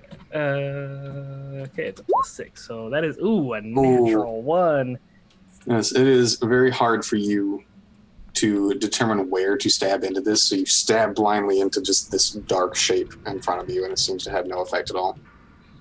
All right. Would you like to use your bonus action?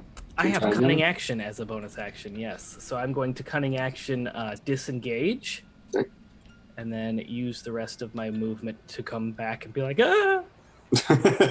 Excellent. Well done. That brings us to their turn. They rolled very well in their initiative. So these are going to advance.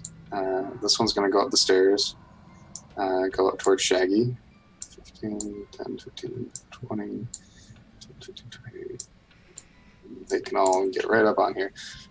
So they are going to make some attacks. So let's see. I'm going to attack Shaggy first. It is going to... that's a 19 to hit. Oh yeah, that's going to hit. You take 9 necrotic damage, and your strength is reduced by 3. Okay. That's a lot. Then we're going to go to...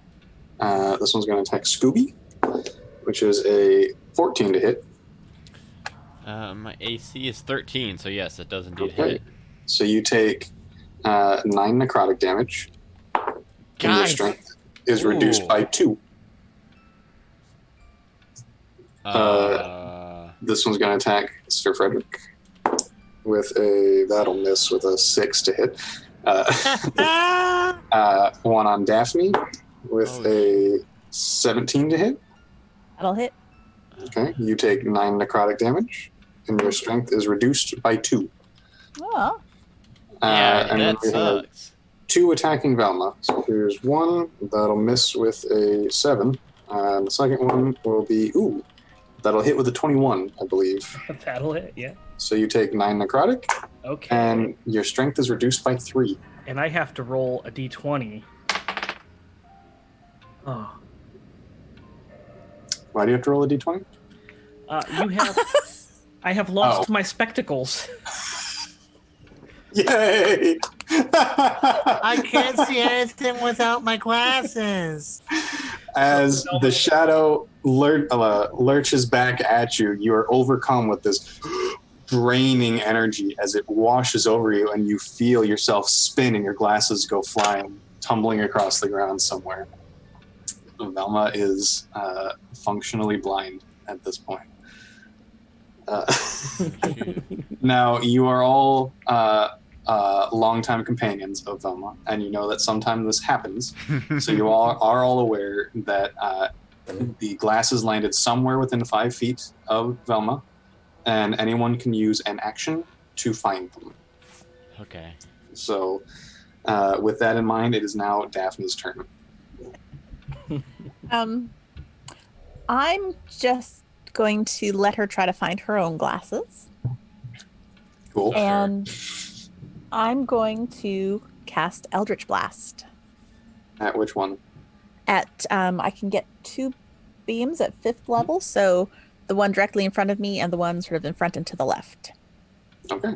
Because they're both within 5 feet, you do have disadvantage on the rolls, since it's a ranged spell.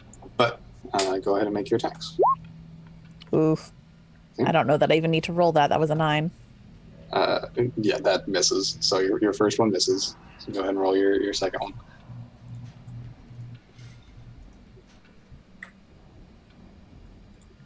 Oh, try that again.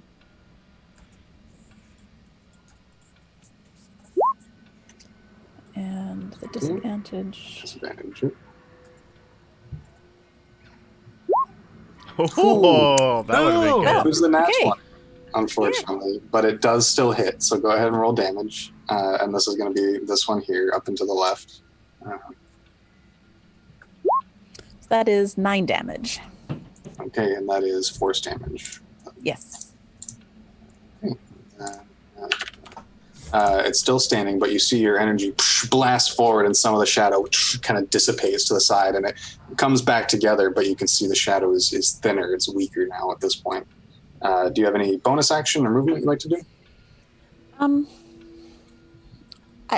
Not really. There's not. Okay. And then we will move on to Sir Frederick. All right, so I am going to use a bonus action to cast ensnaring. Or no, I'm not going to do that. I'm going to actually just swing at one of the closest. You've only got melee on this one here without moving.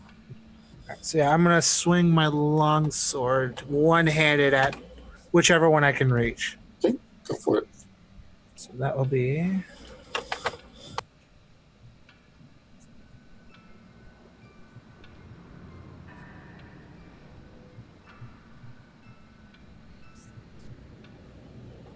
Seven for the first swing, 7 misses. and then I will swing again for my second attack. Go for it.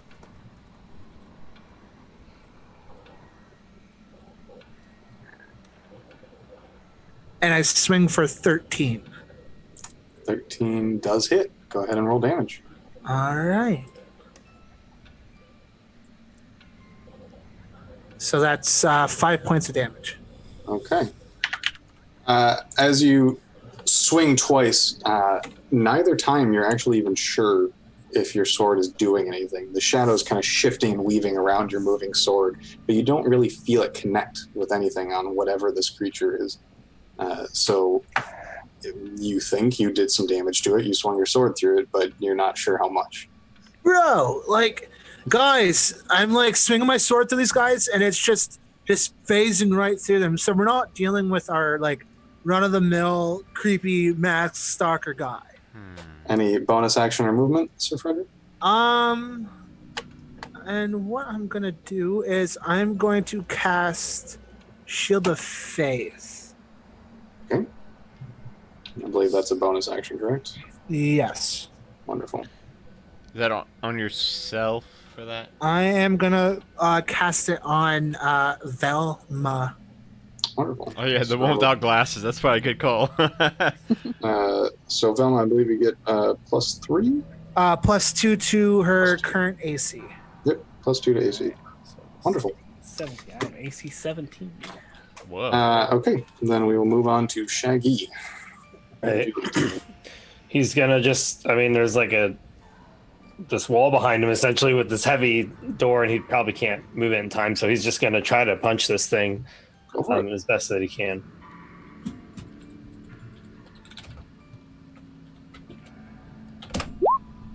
$21. Oh, that definitely hits. You can roll damage or your second attack, whichever you prefer.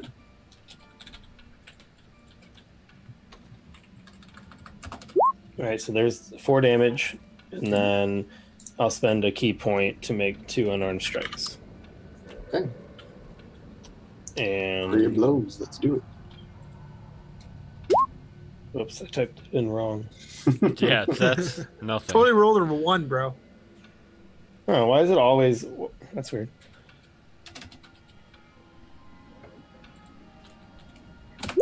There we go. 15, 15 hits. 11. 11 does not hit. So go Okay. ahead and roll damage for your first one. Also, I've just now clicked on the link for the 20% off adventure, And 7. So 11 damage total between all my attacks. I didn't realize with 20% off this thing's only $3. That is insane. It's yes. This It is is, a yeah. with that discount. This is a I believe it's actually like $3.90 something. Yeah, yeah, but it's- still, that's insane. Thank you for saying so. So, like Fred, you strike out into this creature and you see it kind of swirling around your fists, but you're not feeling a connection. You're punching into it, but you have a hard time even telling if you're doing any damage to it. Do you have any movement you'd like to use? Yeah, I guess I'm gonna try to move down this way towards the end of the stairs. Okay. It will take its attack of opportunity on you. And that's a nat 20. Okay, that is. So you will take, I will roll for this,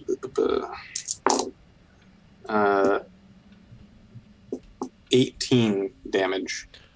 Oh. Damn. And your strength is reduced by 4. Okay, so that's dropped me considerably. Yep. That's about as bad as it could have gone. Yeah. So that's a 7 total. So now my strength is a 3. Ooh. So I'm just like this. I don't even know what that looks like. No. You Make got sure that you contact high, bro. make sure you factor that into your attacks. I believe you're using Dex for your Dex. attacks. Yeah, I'm using Dex so for the that's attack. fine. Never mind. And with that, we will move on to Scoob. What are you doing, Scooby? Oh man. So are all of these squigglies shadows? Hmm? That's a lot. Yes, it is. Oh man, 9 first. I will try to bite at the one next to me first. The this one here. Yes. Okay. Go ahead and make your attack. And my bite is a +4. 1d6 plus 1.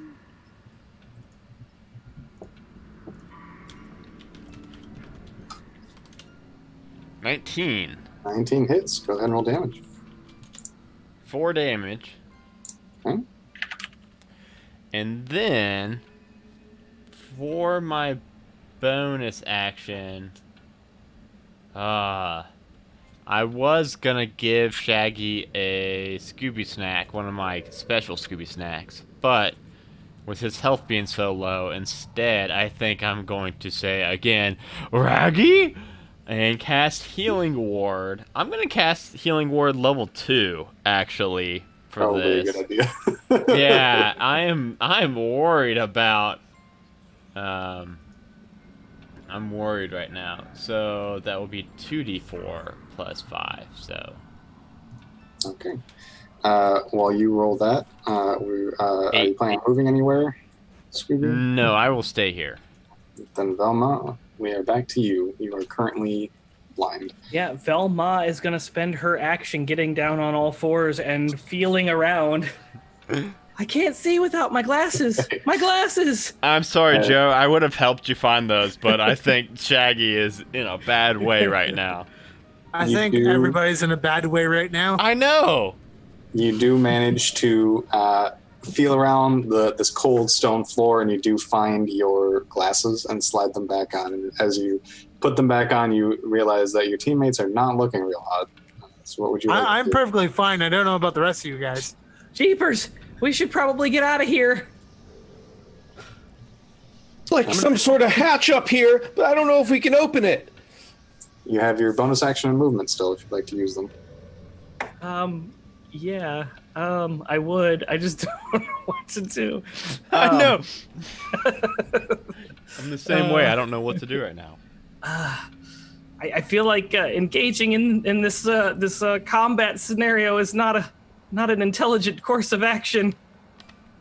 Can I use my bonus action to start pushing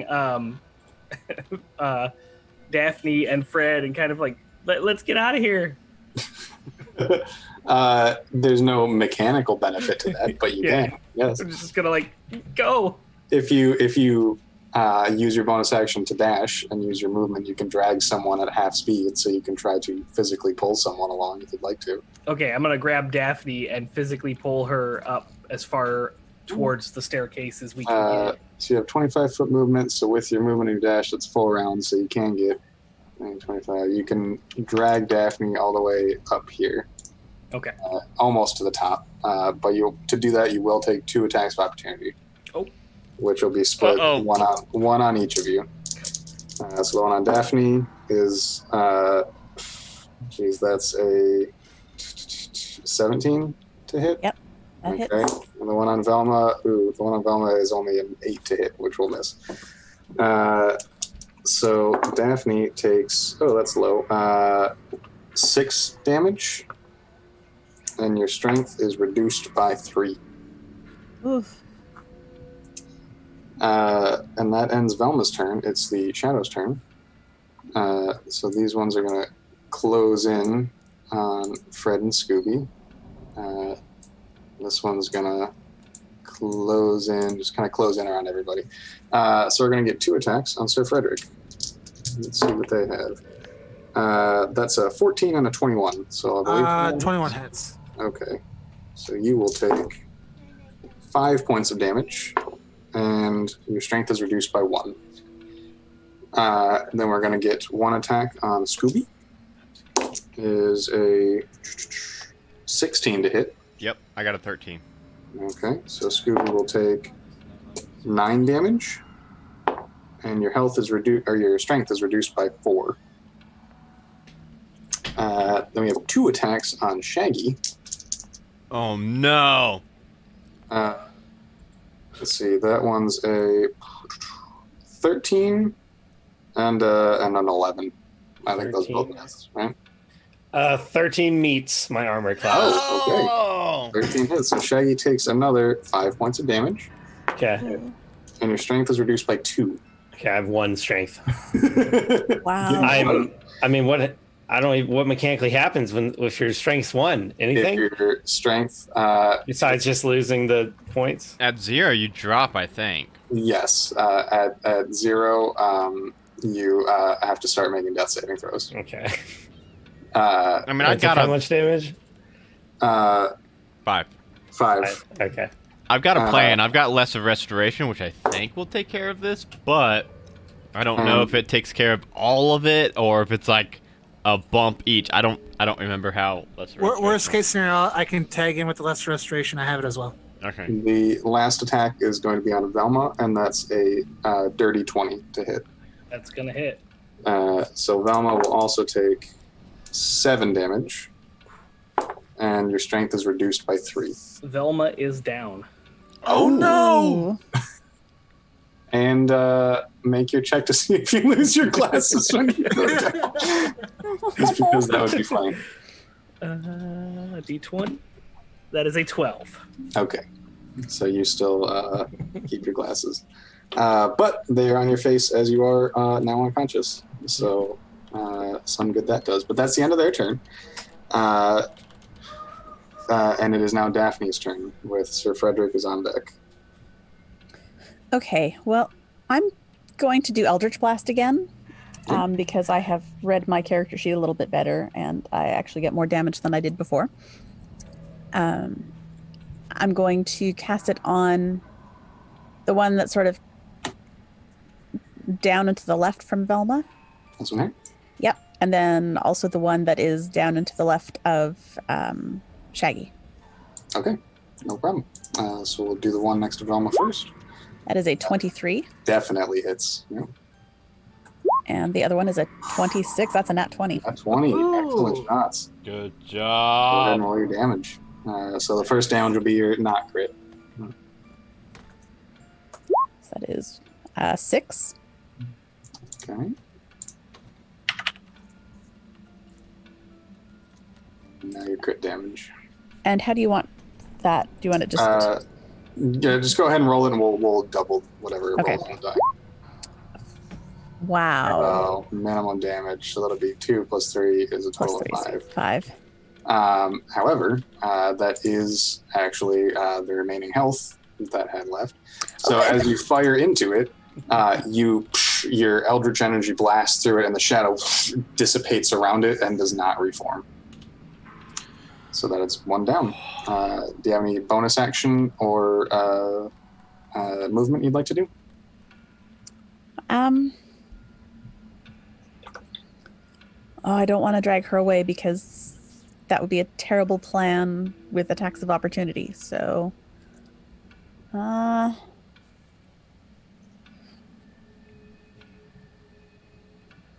I'm gonna take a step up on the stairs and get as high up on the stairs as I can. Excellent. Yeah. Then we go to Sir Frederick. So I'm gonna swing my longsword at the one in front of me. Okay. So I'm gonna swing, and I'm gonna also put a little bit of divine smite on that bad Oh boy. yes. Nice. So let's see what I can do.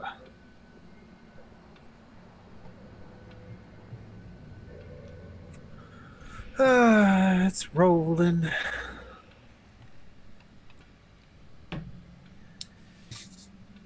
Just thinking about it. That's a 7, so it missed. 7 does miss. And I will swing again, Go for it. eating up a second spell slot. I think that when you cast Divine Smite as a paladin, Yeah. I think you can choose to add it or not. So like I think if you can choose miss, after you hit. yeah, Yeah, I'll try and swing again and add the. Yeah. yeah.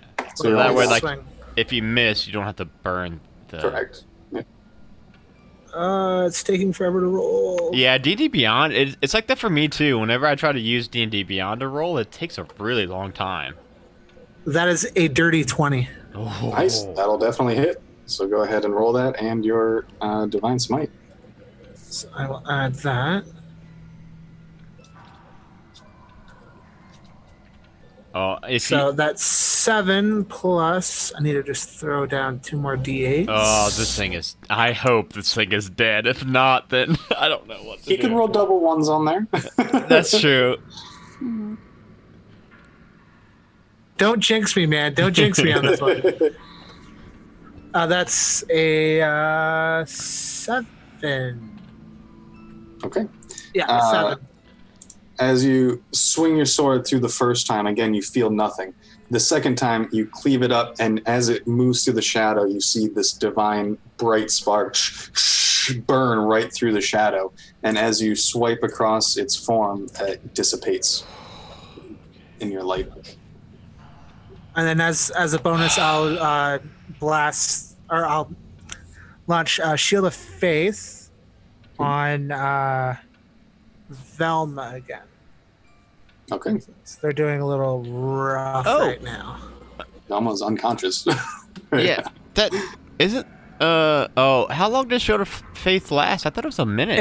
It lasts up to 10 minutes, but because I lost concentration, Okay, yeah. it went off. missed So I that. launched it again just so they have it. Okay. Then we go to Shaggy with Scooby on deck. Okay. Shaggy's going to use Step of the Wind to disengage. Well, actually, yeah, because I'll have to disengage from this one. So I use Step of the Wind to disengage, rush over to this door, and I'm going to use my attack to bust it down. Okay. Make an attack roll.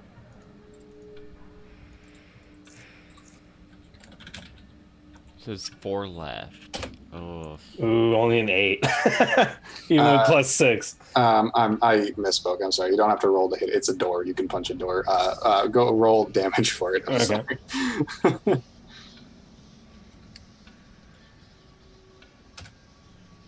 5 damage.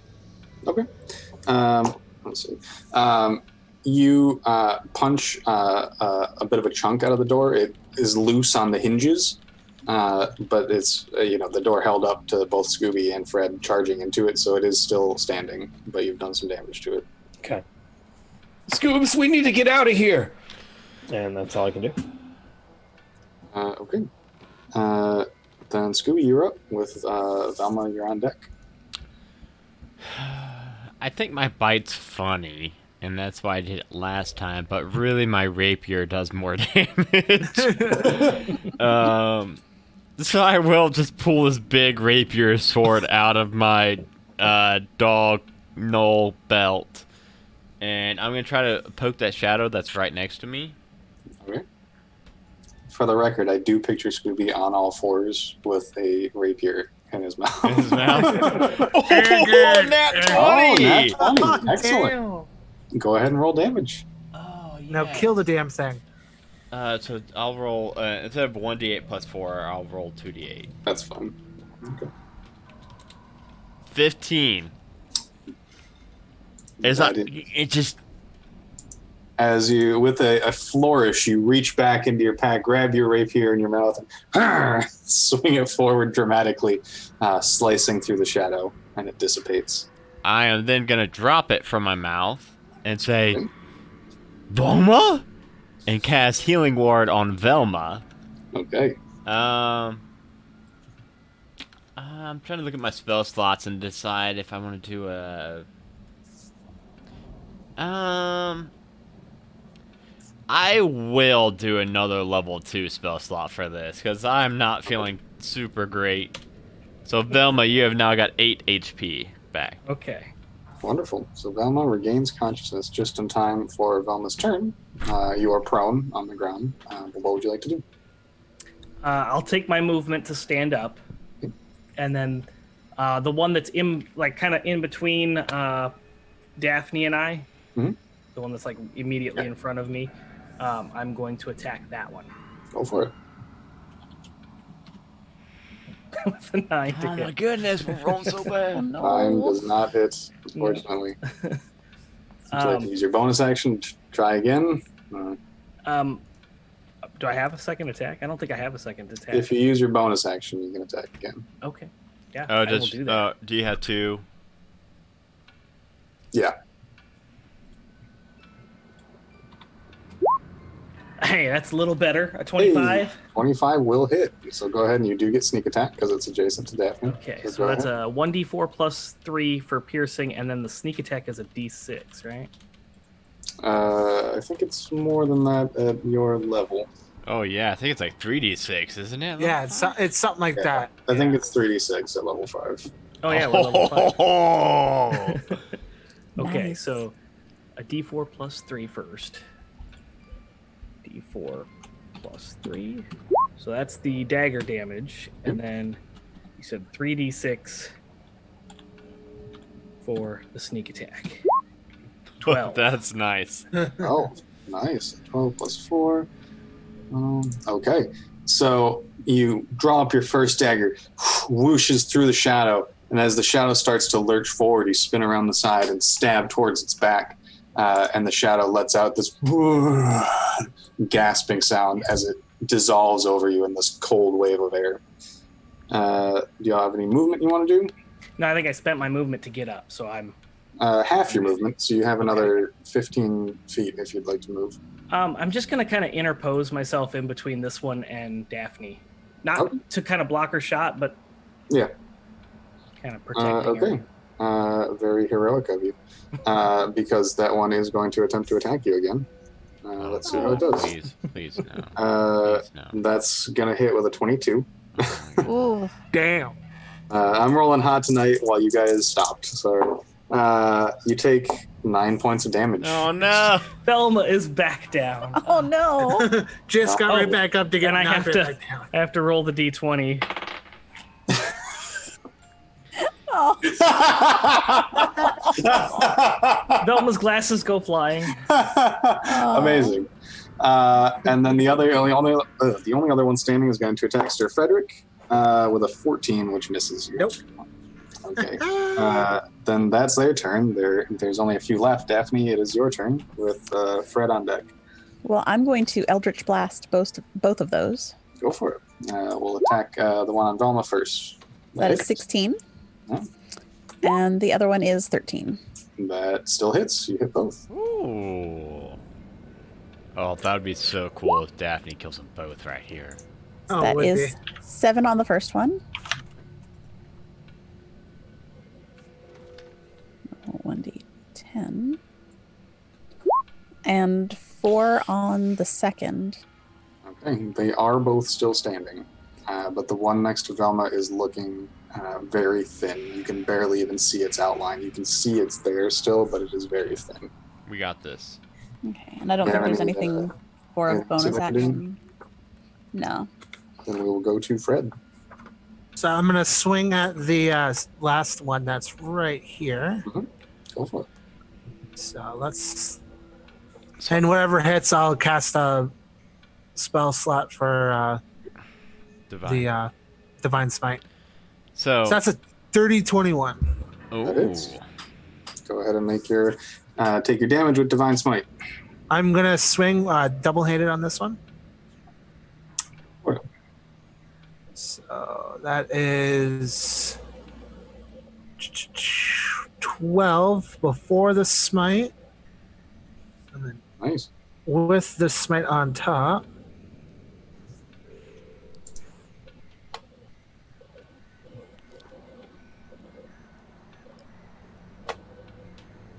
That's 11 damage on top of that.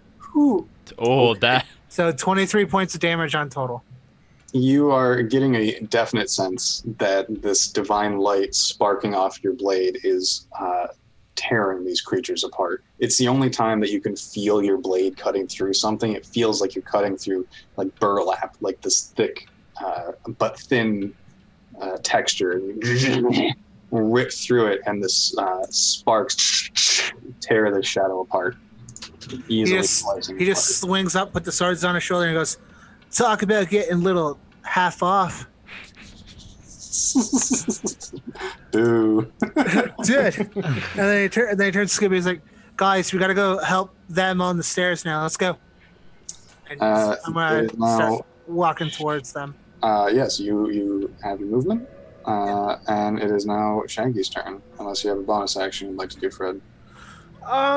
No, I should be good. Okay, then Shaggy, followed by Scooby. Shaggy's going to turn and be a little surprised just to see all these things suddenly are gone. Just down to one. Yeah, well, yeah, but the ones that were right behind him. And he's going to turn and so Velma's down, right? Yep. So I guess he'll try to at least try to save her instead of attempting to break through the door. So he's actually going to use his quarterstaff. And I can still use dexterity for that, right? Because it's a monk weapon. Okay. So he's going to run forward with this quarterstaff above his head and attempt to attack this last creature. Make an attack roll. I'm just thinking, like, I know Scooby-Doo is usually like all like smoke and mirrors type things. What are these? 14. These are very elaborate. It's all mirrors. smoke and no mirrors. Really dense 14 smoke. does hit, so go ahead and roll your damage. Okay. And I gotta zoom in on this character sheet. Okay. That's a 1d8 plus 3. Cool. Only 4 damage. It's a terrible roll. It was very weak. So as Shaggy charges forward, brings up the quarterstaff, swipes it through. Again, you feel nothing. You just feel like you're swiping through empty air, but the darkness there dissipates away, and the room grows quiet. Velma is unconscious. That was crazy, man. How do you explain that, Velma? Velma? Is Velma okay? No, and she's lost her glasses. I'm going to try and For her find her glass. glasses. Oh, okay. I mean, I'm right there, so. That's the big problem here. Yeah. Oh, we found your glass. Oh. Well, I can't heal her, so. So since Scooby, I don't think has the ability to articulate exactly what I need to ask, I am going to do a little bit of out of character. Mitch, how many of your lay on hand points do you have left? I have 10 in total right now. Okay. I've got some stuff, some lesser restoration and healing words. I think we need to. I'll put 5 points on Velma for lay on hands. Velma is conscious, and between all of you, you can quickly find her glasses and restore those as well. We found them! Velma is going to pop up, and who's the closest individual next to Velma? It would probably be Sir Frederick, who Okay. just put his hands on you to lay on Oh, hand. true. Okay, Velma's going to jump up and wrap her arms around my hero. Don't worry about it, bro. I got this. Oh, So- it's just you. Whoa, bro. Harsh. Harsh, man. Harsh. Yeah, the season of that other show that this definitely isn't based off of that I'm watching on Netflix currently, Velma's like super into Shaggy, and Shaggy's like kind of into Velma too, but also more into the dog than in I know what show you're Velma. watching, and it's The newer version of the show that shall not be named, and we're totally not playing off of. Yeah, they're like supposedly together. Yeah, Yes. and I think that's the one I'm watching too. I think it's the newest one. a very good show. Yeah. Is my strength still at 1, or did something magical occur? Your strengths are still where they were. Okay. So, would Scoob know if Lesser Restoration can take care of that or not? Make an Arcana check. Okay, because I'm metagaming a little bit. I think that. Well, you also are aware of your own capabilities. Whoops! I just pulled up something I wasn't supposed to. That's an 11 plus. Maybe So- plus. We'll see if it's plus. Plus 2, 13. Okay.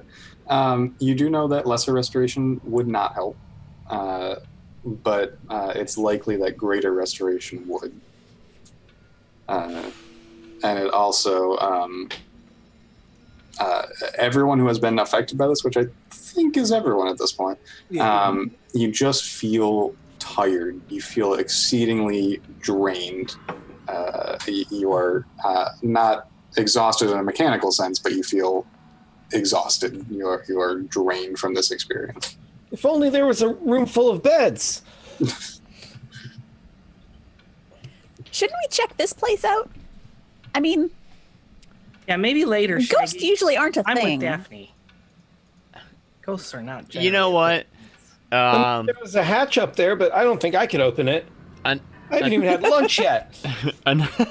Another thing I noticed about the other show, the other thing, is I'm trying not to do a lot Scooby of don't. investigation checks as my character, but I have seen a couple episodes of this other show where I've kind of like accidentally leaned on a wall or something and Yeah. found like a hidden lever. Absolutely. So can I like just do an investigation maybe on like try to figure out like how they were even working these ghosts, these shadows? Yeah. Absolutely. Make another Arcana check. Oh, that was a That's 4 right, my plus spectacles. 2. That is a 6 total. Okay. Then go ahead and make your investigation check. Okay. And Oh, that is Fred a may also make an Arcana check. That Alright, is a 15 sounds- minus 1. It's not going to be good. I have a feeling. Got a feeling. 14. Okay. Scooby, you don't find anything out of the ordinary. You don't see any projectors, mirrors, and anything that would explain this. But you do know as a group that sometimes things are real. You have these magic abilities. You have combat abilities. You have fought things in the past. Most often, things are some old dude trying to scam real estate. But occasionally, some things are real because this is a fantasy world. So maybe this was real. So I'm going to try and try my hand at trying to open up the door so we can try and get out of this area in case more shadows decide to appear. Okay. You go up, and it does stick a little bit. It takes a little bit of just kind of sticking it, but the metal panels it's attached to click inwards. And again, it seems a door built to attach to a part of a wall, where it would have been very hard to tell from the other side. But it does open, just swings open to reveal a familiar hallway. This looks like the stairs, the main stairs of the building. You emerge right here. Oh, okay. So is our space cadet friend still in their area or no? The Spinel is still there. Just chilling on the couch. You Has do not see Persephone Persephone or Buford. Bro, has there been anyone coming by and like checking up on you or anything? There was you. I remember you came by, and then I thought I saw somebody, but I was looking out the window. What? I don't like this person. Well, I'd are like you all to, going up the stairs, by the way? Oh yeah, Please. Okay. yes. So you Let's all get out make of your way this. back to the main floor. So, okay. I was Raggy, witchin', and I'm going to point my paw in this general direction. I know that there's a kitchen in this way, and I am so hungry. I'd You imagine head that I'd direction? follow you if you start going that way. Okay. Yeah, I'll start like sniffing around, kind of like zigzagging back and forth, like. As He's onto something. I'm following him. The You all nose going together? knows. I want to check out the door next to the closet. I do too, like Adam. I want to also, but at the same time, I think Scooby really wants this kitchen. Yeah, I'm gonna go and join with checking out the door beside Thank the you closet. guys. Thank you guys for checking that for me, for my personal I curiosity. love that people just split up in this game. It's fantastic. I will do Scooby and Shaggy first. So you open up that door and you see a kitchen. Jackpot! You see two wooden tables, massive wooden tables, overtake most of this space. Large enough for a team of cooks and kitchen staff to prepare a feast in here. Their eastern wall is completely full of cabinets, most of which are doors broken off their hinges and half collapsed. There's two sinks, one of which is dripping constantly. But overall, this is a reasonably still together room. Most of this whole house, it doesn't even look like it's used, but this room at least looks like maybe someone lived here and used it for some reason. There's still a few pieces of silverware, just cutlery around. The tables themselves are smeared with red stain.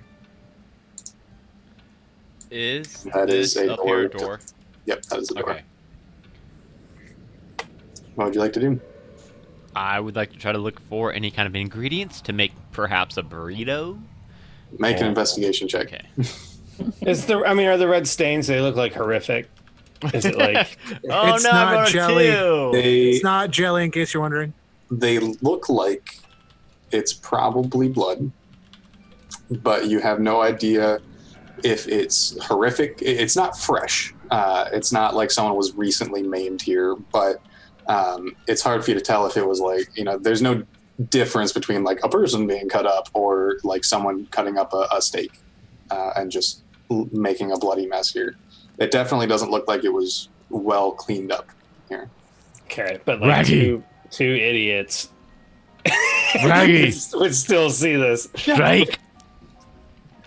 So Scooby Doo, that's look. And like pointing at the walls, even though he's just a dog, even though he's not just a dog because he's a null.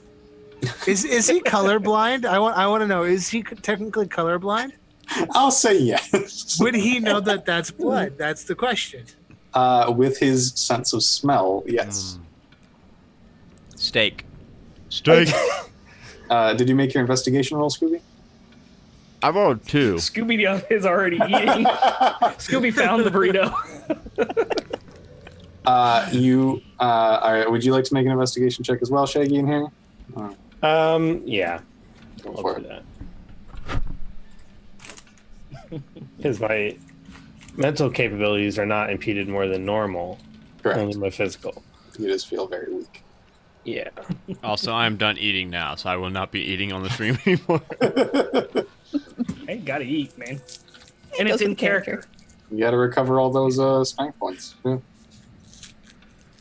9. Okay. Between the two of you, you do find that there is a few like scraps of food in the cupboard still. Some kind of old looking bread, a few dried meats. Probably enough to make a sandwich. Ramage? I mean, okay, but let's hurry up. This place is giving me the creeps. Now, can we make one of those classically, 2 foot tall Burritos? sandwiches? So yes, absolutely. So you throw together whatever you find and make a comically large sandwich. Are you doing the classic thing where Shaggy makes it and Scooby snatches it from him and eats it, or are you both? Yeah, eating? he's like putting the last the toothpick through the entire Turns into a thing. vacuum. Ooh, this one's gonna He be just- good. Sucks everything out but the bread. Yeah, my mouth's just a big vacuum. Just whoop. Scooby, make a Constitution saving throw. Oh no! It's a trap. Oh, I've rolled a 19, and I think I've got a plus. Okay. I've got a plus 3. That's- 22. That's a success. You chomp it down, and you can feel it. Your stomach kind of grumbles as you know that this was old food. This was not food for eating. This was some nasty stuff. But you are an experienced and champion eater, so you Raggy. choke it down, and it stays there. Raggy. No good. What are the other three of you doing while they make We're checking out that door. Yeah. Excellent. This room is a bathroom, a small half bath sort of thing. Let me look at my description here.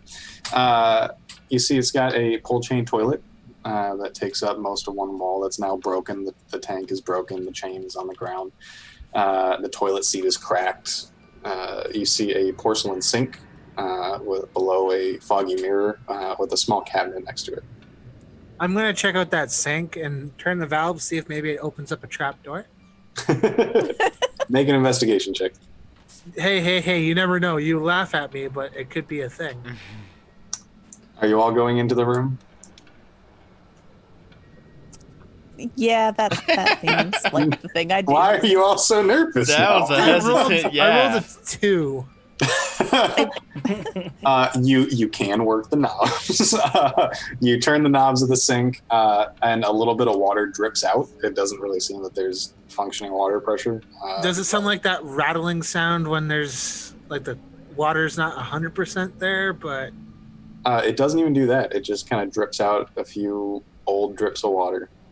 well, bro, this sink's there's no water here. And Persephone is not in this room. No. Okay. I would like to also investigate, looking in the cupboards and stuff. Go for it. Make your check. Oh, come on. That is a 19. Ooh. Excellent. And Daphne's cleaning up on the investigation tonight. You see on the sink, and you notice it right before Fred clumsily smears it away, you see that there is another trace of ectoplasm, the same kind that you saw up in the closet, the same glowing green residue that the ghost appears to be made of. And you also notice when you start looking at the cabinet that the cabinet seems to be shallower on the inside than it looks to be on the outside. And with a little poking around, you find a small hidden panel on the back of the cabinet that opens up, and you find a small tub inside. I will remove it. Inside the tub is ectoplasm. Jeepers, gang, there's a bunch of this ectoplasm around. Velma's gonna look around. Kind of reminds me of the Roosevelt Hotel. Like Velma, is there like any like way we can like make ectoplasma, or like any weird thing like that may look like ectoplasma? You can make an Arcana check, Velma, if you'd like. Sure.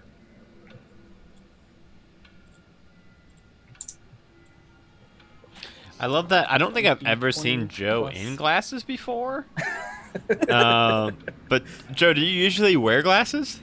These are my reading glasses, but I don't need them, so I don't generally wear them.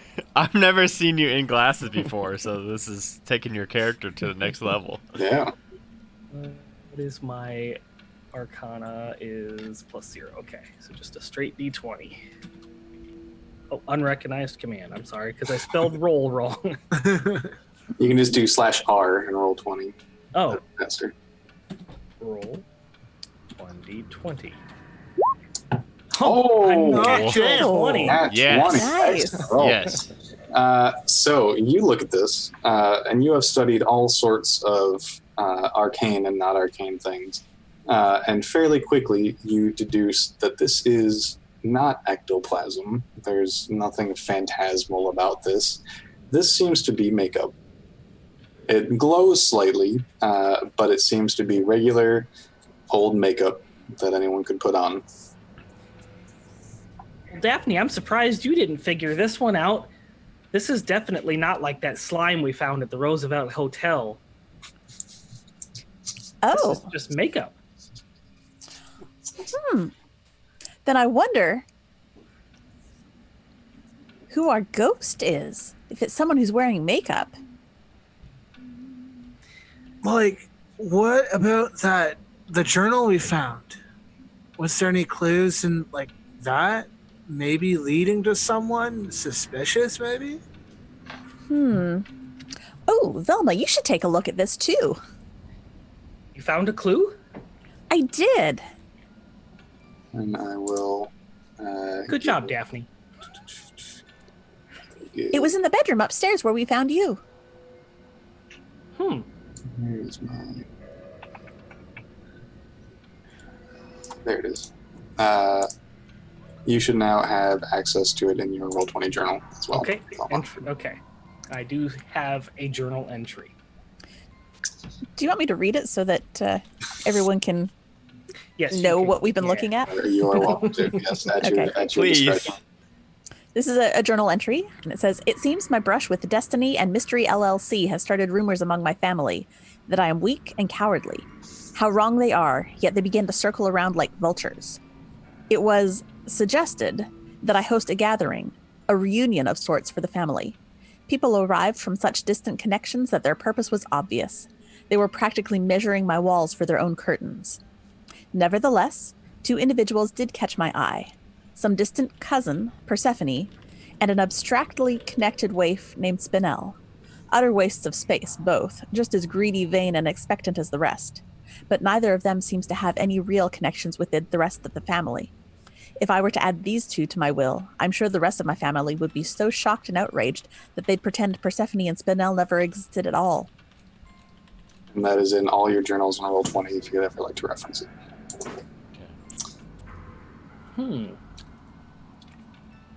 That does Yes. confirm a few suspicions. I honestly think that our little space cadet friend might be involved in this in some way, and she's like totally putting up a facade. Perhaps, but I think they might both be involved. Fred, maybe this is a good time for one of your traps. Oh, yeah. Let me go like set one up, and then we'll have to try and allure them to where the trap is. Well, What we've got a whole uses- big house to set it up in. So, as you discuss that, Scooby and Shaggy, what are you 2 doing? Scooby-Doo, I don't think there's anything good in here for us. Raggy, there's a door. What, do you mean the pantry door? I'm I gonna mean, point at fine, the door if you think there's more food in there. up north. There is Yeah. this door here. Yes. Yeah, Shaggy just assumes it's a pantry, but he'll walk towards It might and be. open it. We'll see. Okay, as you open the door, it is not a pantry. It is a dining room. It's a rather large dining room. You see that this room is devastated. It is torn apart. You see deep gouges in the wall. You see there's this massive oak table that once could have hosted many guests is now split in two down the middle in this rough textured destruction right across the middle of the room.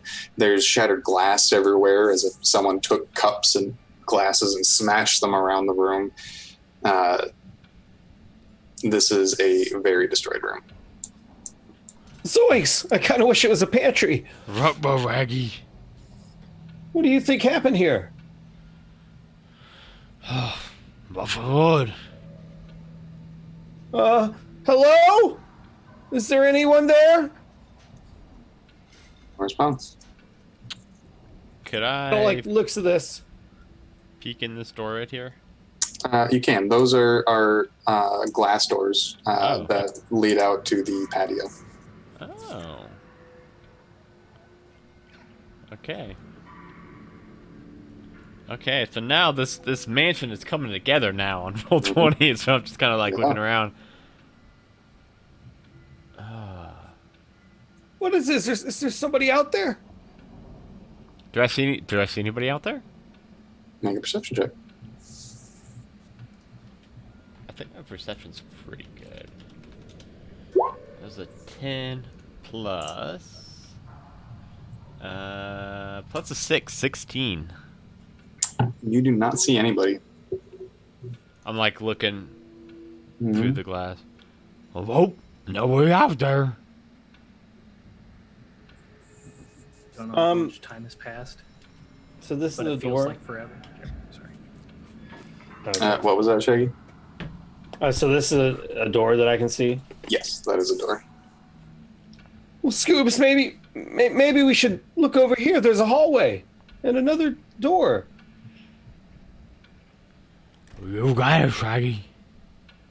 So I'll creep over. Well, I guess even though I'm going to go towards the door, I would definitely look down the hallway as I peer around the corner, make sure there's nothing dangerous over there, and then start walking over towards the door. You don't see anything untoward in the hallway. You do notice, as you head that direction, over here, it was obscured from your vision by the table at first, but kind of back in this area, you do see what looks like a scorch mark on the ground. Roughly circular, but it's obvious. Do you think Daphne came this way? It looks like one of her. Well, you know how she gets. Daphne, Wilma, go ahead. You call out for your friends? Yes, because Okay. they are. I love Shaggy, I really do, but I know our capabilities of investigating mysteries, Then and we it's will not bounce very back good. to the rest of your team.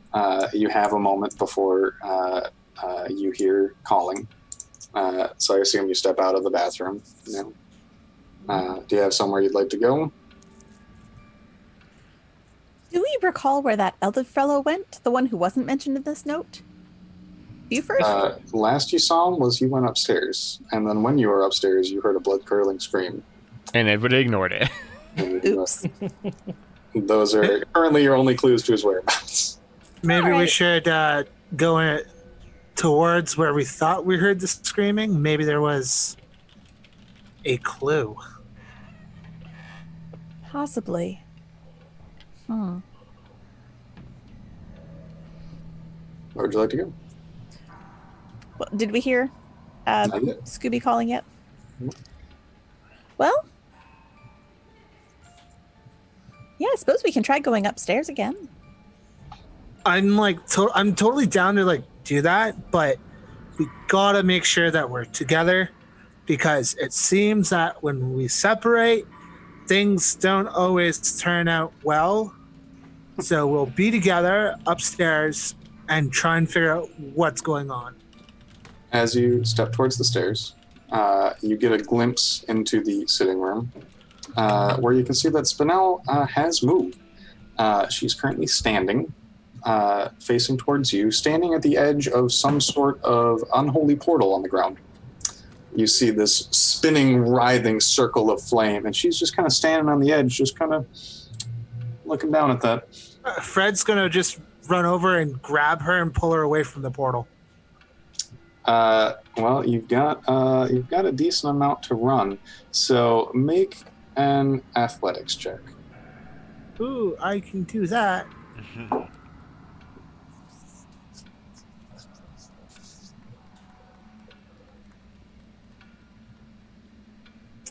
Just taking it sweet time. I'm telling you, that D&D Beyond roller it's pretty slow.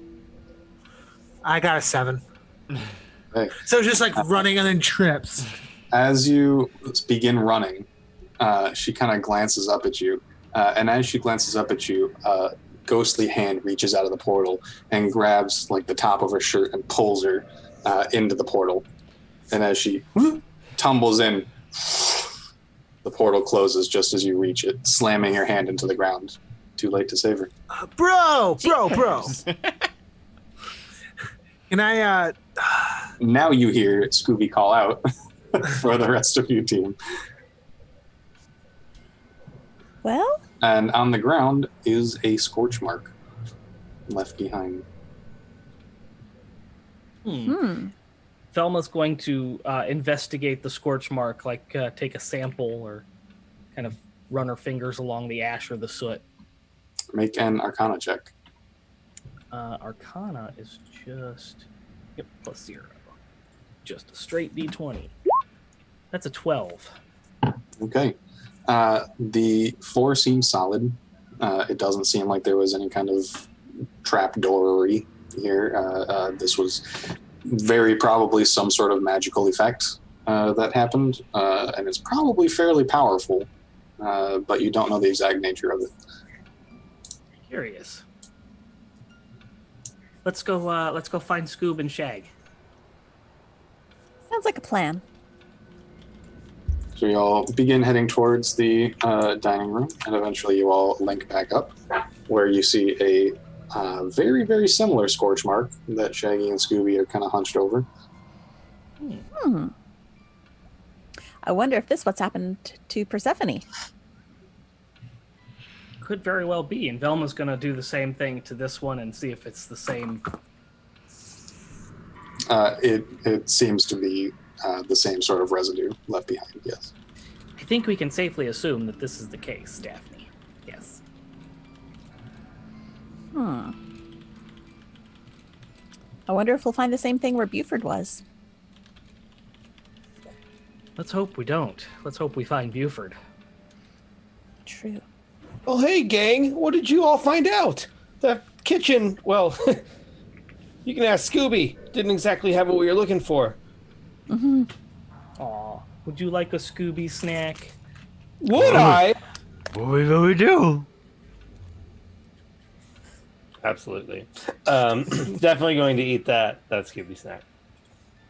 Well, all we found was this door over here and some windows on the balcony. And he points to both the balcony and the door. Anyone like to do anything here? I would like to do a quick investigation of the rest of the room just to see if there's anything that they've missed besides the window and the door. Absolutely. Make your check. That's a 10. Okay. Let me see. Looking at my notes. Okay. As you kind of begin checking everywhere, you've now become well accustomed to the presence of secret doors in this house. So you start checking around for such things. You kind of run your hands along the walls trying to feel for something. And as you're searching, a small glimmer of red catches your attention. From the wall, a thin stream of a thick red liquid begins to seep out. You examine it more closely, and just by the look and smell, it's obviously blood. Before you can investigate further, you see another stream begin to your right, then another above you. All around you, thin streams of red grow larger and more frequent, bursting out of the walls, spraying the room in a torrential upheaval of blood. You stagger backwards, feeling the blood rush over you. You want to cry out, but your mouth is already full of the bitter metallic taste. Your boots squish, soaked through and stained with blood. Then you blink and it's gone.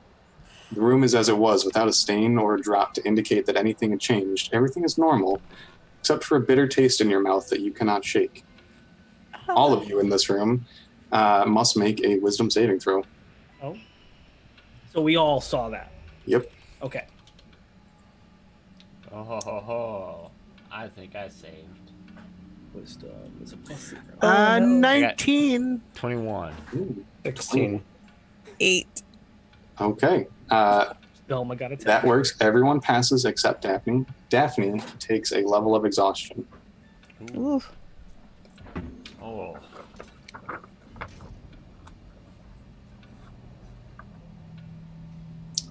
Don't forget, just generally speaking, that this is still D&D, where you have hit dice and things, should you need them. We should probably take a minute and rest. This has been pretty intense. You're telling me. I still haven't had any food. We are supposed to be spending the whole night here anyway, so. Yeah, I think a quick rest wouldn't hurt. A short rest. Yep. I could use some time to process the clues we've gathered. Are we Yeah. going to sleep in here, or should we go back to the room with the beds? This So whole a short place rest is would be creepy. like 30 minutes, right? 30 to Yeah, 60 minutes. I consider a short rest to be 20 to 30 minutes. You don't have to sleep. It's just kind of recovering yourselves and Yeah. patching yourselves up. I think we could. Let's I just don't- hang out in here. Yeah. At the same time, I don't really like this room, especially with all the blood that we just saw. That's but- true. The blood was. Why don't we go in? Couches? Maybe back to the sitting room. The couches. Yeah, we'll sit on the couches. Are there So you all people make still your there? way back towards the shit. What was that? I think that was the bathroom you were talking about. Excuse me, yes. You make your way back to the sitting room. The scorch mark is still there, and actually this room is getting a little bit hazy. The fireplace is still going. It seems to have picked back up at some point during the night, and it's not ventilating very well. So the room is a little hazy. It kind of tickles your throat a little bit, but you seem to be alone here. Okay. If we're gonna take a short rest, I've got 5d8 of hit dice, and I'm down 21 HP. I think I'm gonna try 4. I think I'm gonna use 4 of my hit dice. Yeah, anyone can use however many hit dice Yeah. as they would like. Yeah, I rolled a 6 on mine, so I'm back to full health. Nice. Excellent. Yeah, your armor class is so high, you haven't really gotten a lot of hits in. Oh my goodness, guys! Wow, that's Did a you see lot what of ones. Did you see what I just Oh. rolled? I rolled 1, 1, 1, 3. What is with That's what all I the just rolled. One, These are one, crappy three. rolls, man. I'm gonna use my last hit dice too, then I guess. Okay. Oh With a 3, not super good. So I get 9. I got a HP. 1. Jeez. I'm sorry. Jeez, I I'm out of hit regained dice. 8 out of 5d8. I Over regained. the course of taking Yeah. a short rest, anyone who was down strength, Oh, it is recovered at the end of this short rest. that is good to know. Also, Sabai just mentioned that. Don't forget that at the end, each hit dice you roll, you also add your con modifier too, and I completely forgot about Oh, yes. that. Thank you. So that is Thank gonna. you. That you, Chad. might. Oh. That's like more than what I gained otherwise. Okay. I know. So mine's +2, so +10. So I'm gonna be 2 HP away from full. Thank you, Sabai. That is very, very Yeah, helpful. that was super helpful. And you are all have recovered your strength now. So well done. I also gain a distress point because I had none left. Oh Yep. no, I didn't. didn't Yeah, use you it. didn't use it. Yeah, That's right. good. Okay, You're still so I'll just just after stick one. with one. So you all take this few minutes, recover, recuperate, kind of patch yourselves back up. Shaggy does some quick push-ups and gets his strength back. And while you're recovering yourselves at the end of the short rest, you hear the faint creak of a door coming from the hallway. You hear and you hear a spooky voice. Mystery, leave now. I think we should investigate that. I kind of think we should leave. I mean, We only have limited liability. I agree. The only problem with us like leaving right now, bro, is that there's the small chance of whoever's behind this is be getting a lot of money. So we should see this through to the end. Yeah, but I mean, what do we care? I don't need money that much. I mean, like, it wouldn't hurt to like upgrade the carriage Money can buy you lots of Scooby snacks. on top of Scooby snacks, bro. The That's carriage. I thought Don't Velma tell just me. made those. No, bro, we buy them at a grocery store. You just don't see it, bro. They're on the shelf. Actually, like combos. Get them at the local gas station. We like have empty boxes on us, but we just go and buy them at like wherever we can find like weird pretzel pieces, bro. My whole life's a lie. Where would you all like to go? I'll follow Shaggy and Towards- I'll be right back. Well, Towards I'm- the voice. Going to investigate that sound. Yeah. Yeah. Why do you As always you're- have to run towards the trouble? As you all head towards the back to the foyer here, you see that the stairs down to the basement, the door is hanging loosely open, and it is swaying slightly and creaking. And you can see coming from the staircase some lightly, very gently at this point, but the hint of some flashing multicolored light. Well, I think that's clear. We need to go downstairs. Isn't that like where we just came from? Yes. You head downstairs? Yeah. Yep. Okay. Second, I have to go to the door real quick. Let me move your tokens. The downstairs is slightly too far away. There you go. So we'll shift the camera. So y'all start making your way down the stairs, and as you begin down the stairs, you see the door that was previously shut and locked, that you all tried and failed to bust through, is now open, with multicolored light beaming out of it. I'm going to the door. Okay. I'm gonna follow Daphne. Yeah, I'm gonna follow as well. Okay. And I need my clicker.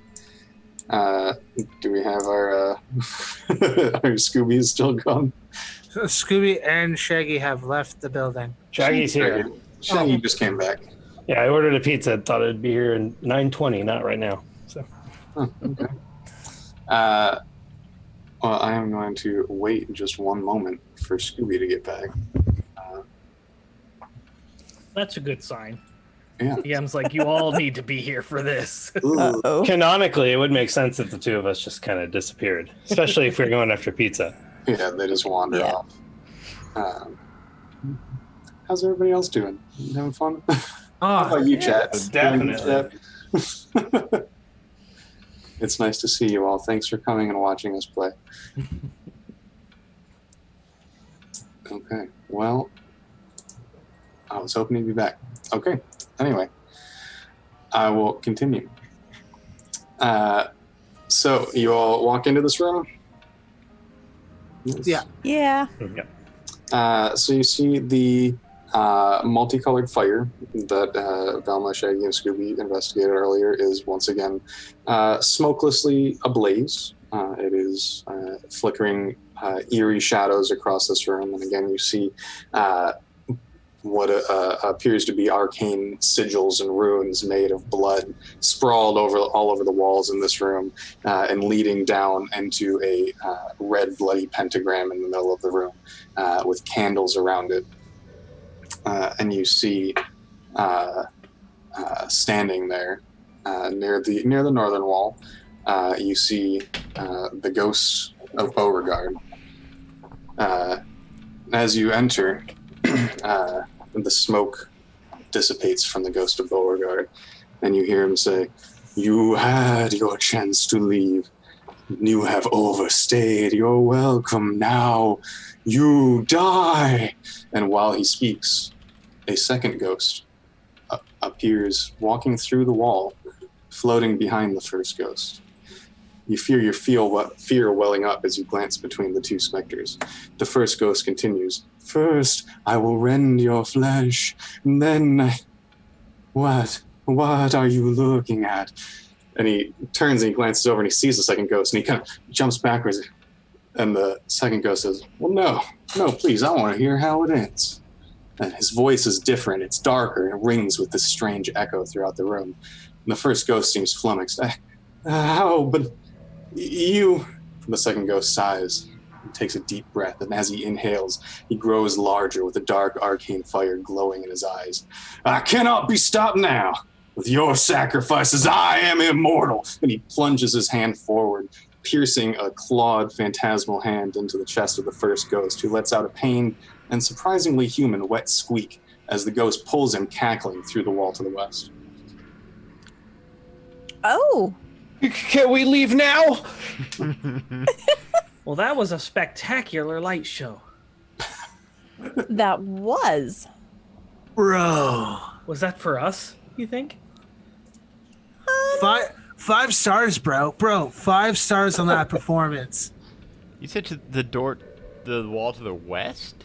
Yep. So this one? Yeah, let's investigate that wall. Yeah. So can we see it in this room? There's only a hole in the door from where I tried to break it down. Yeah, if you look behind you, the door's still open. You can just catch a glimpse of the ghost and its captive as he pulls it through the wall over here. And he just slams through the wall and it leaves this bloody smear on the wall.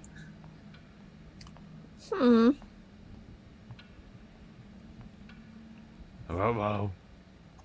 Yeah, I'm looking at Velma for this one. Joe, we're leaning on you pretty hard this adventure. I think I'm gonna run over and go and check the wall, make sure there's no like levers and stuff, and I'm gonna do find trap, see if maybe there's like a trick door or something. And that'll be my through? Yeah, where that red smear is. I'm gonna see if there's any. Okay. And that is my last level 2 spell slot. Okay. Velma would actually like to stay in that room with the... Is the multicolored flame still going? Yes, it is. Okay. She's going to look into that. Okay. Make an investigation check. Okay. And Fred, you... Sir Frederick, It's, this is you legally don't see any distinguishable. traps, but with some of the nature of this, I'm going to say you can see that there is a false door there. You see that there are 3 bricks lighting up on your vision, but you don't know what they do. And with that very large investigation check, you quickly deduce, Velma, that this is an illusory fire. The fire, at least, is a light show. And you quickly deduce that the control panel you found in the secret room, when you turned it turned on this fire. So likely this at least is an illusion that can be controlled. Just as I suspected. Oh, where did everybody go? And I'm gonna walk back towards the group and tell them what I find. Okay. It's this fire back there. It's controlled by that control panel back behind the secret door that we found. Oh.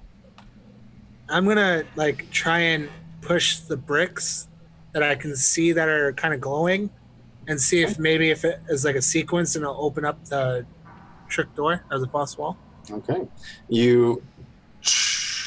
And you hear the faint sound of stone grinding, and as you press the 3rd brick, part of the wall pops open, and right where the smear was, and it swings slightly open. Jeepers. Another door. Wicked. Let's check it out. As you look inside, here no longer looks like finished basement. What's the marching order, by the way? Scooby is pretty far in the back. I'm gonna go forward because I'm the more tankier one. Yeah. We'll keep watch back here, man. Yeah, Shaggy and Scooby will be bringing up the rear. Okay. Yeah. I'll do that. Yeah. This is clearly rougher stone carved down here than the worked rest of the basement. You see a stone altar right in the middle of this room. Around the face of the altar, there is a carved black triangle with a white human skull set inside of it. There's a heavy smell of blood and iron, and you very quickly see why, as the pooling blood around the floor of this room is coating the entire floor of the room. And around the sides, as you begin to stick your head in, you can see Persephone, Buford, and Spinel Beauregard hung up by ropes and chains, bleeding openly, obviously dead, in this room. And right in the center of the room, you see this ghost of Aldrin Beauregard lifting up the other ghost, tearing into its flesh and shoving it onto a hook where it hangs. And he turned towards you. He says, "Welcome, Mystery LLC. You are the last pieces. Shall we?" Go ahead and roll initiative. I think this is the chase montage. I worked so hard to find a way to make a chase montage in this game. I might for a sequel. I would love that. Just I doors worked on- opening up and Scooby's in here and they're all stacking up and there's one door where it's Scooby and Shaggy and then the ghost is above them.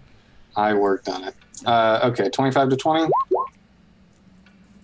Not me. 20 to 15. 19. I got 19. And which one of you has higher dex? My dex is 14. Minus 12. I just tried to roll into the Twitch thing like 12 times. I was like, what am I typing wrong? It kept saying unrecognized command. 15 to 10. I have got 16. So sorry, I missed my window. I got a natural one. Okay. So After failing in Twitch like 9 times. so Velma goes. What'd you get, Scooby and Shaggy? I got a 16. Oh, 16. But Velma has higher dex, so excellent. Scooby Icky. and Shaggy in the back. Okay, and I'm gonna just adjust your tokens very slightly just to get a little more on the map. But actually, first is Velma.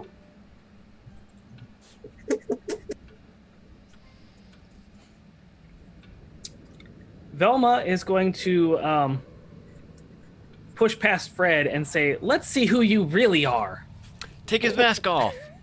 Yeah, just run right past me in front of him. Great So plan. he is kind of hovering above an altar. You can reach him, but just for discussion's sake, he is technically raised up slightly. Okay. So this altar that he's floating above, is it like a solid piece of like stone, or does it look? It looks like a solid stone piece. Roughly like sarcophagus sized, but it doesn't look like a sarcophagus. Gotcha. I'm just gonna go ahead and attempt to dagger. That's a 12. 12 does not hit. Remember, you got 2 attacks. I'm actually going to use my bonus action for cunning action, Okay. and I'm gonna disengage and hide behind Fred again. Wonderful. So Velma runs up, pokes this thing, and then takes a...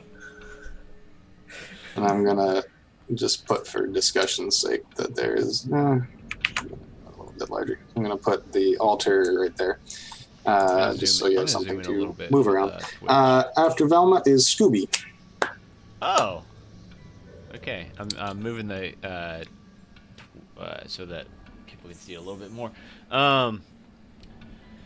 Scooby, I think everyone's pretty good on health. Sorry, I actually was distracted. I would like to Okay, I don't know how this is gonna work.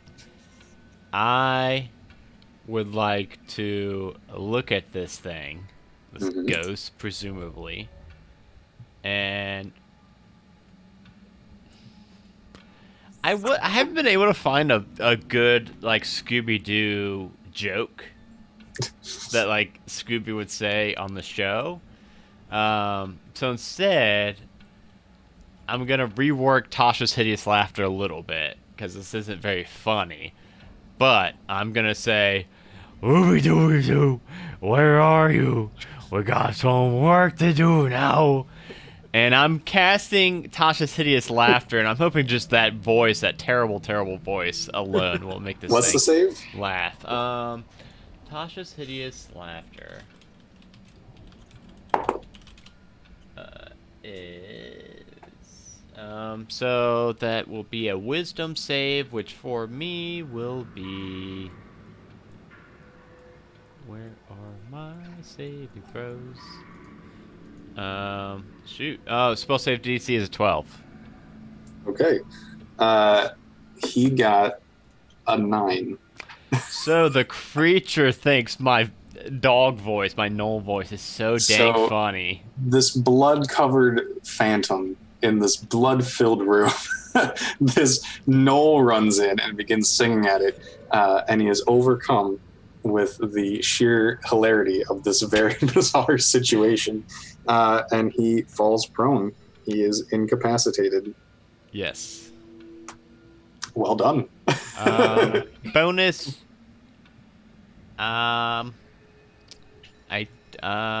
Okay. You know what? I will throw Shaggy. I'm gonna throw him a special Scooby snack. All right. Reach down into my pocket, I guess. Pull out a Scooby snack in my mouth. Toss it to Shaggy. And Shaggy, this is a special courage crunch. So you can either get advantage on your next roll, or it could stop you from being charmed or frightened or poisoned. But since you're not, then just use it for advantage on your next roll, Shaggy. You've been holding this out on me all day. I've actually got 3 of those. It is. You took my sandwich. Are you moving, Scooby? Please no. I would like to stay in the back. At the end of your turn is Aldrin, who loses a turn to being incapacitated, but he does get to make a check again at the end of his go. That's a nat 20. So he does, before the rest of you can react, he composes himself, wipes away some of the tears, and he kind of stands back up. Well, technically he is still prone, but he has recovered himself, laying on this blood-covered altar, and he looks furious at you, Scooby. And that is Daphne with Fred on deck. Well, really, I'm just going to use my agonizing Eldritch Blast. Okay. Because he is prone, you do have disadvantage on the attack, but you may do so. Ooh. Oh. 9 won't hit. But I do have 2 bursts from it. Yep. Do you want me to roll again for the second? Yep. Nope, that's not going to hit either. 6 will also not hit. So you think he's starting to recover, and you fire where he should be, but as he's still trying to get up off this blood-slick altar, your attacks find no purchase. Would you like to move? Bonus action? No, I think I'm good where I am. Okay. Fred is up with Shaggy on deck. I'm going to run up to him and try and strike him with a ensnaring, or I'm gonna actually run up and try and throw my net on him. Hey. Of course Fred has a net. Please. Come prepared, Boy Scouts. Yeah, make your attack. So I'm a yeah. and you have advantage because he's prone. Oh. Attack.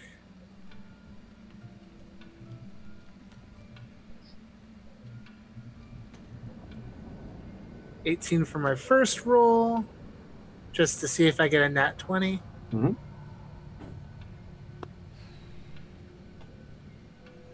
18.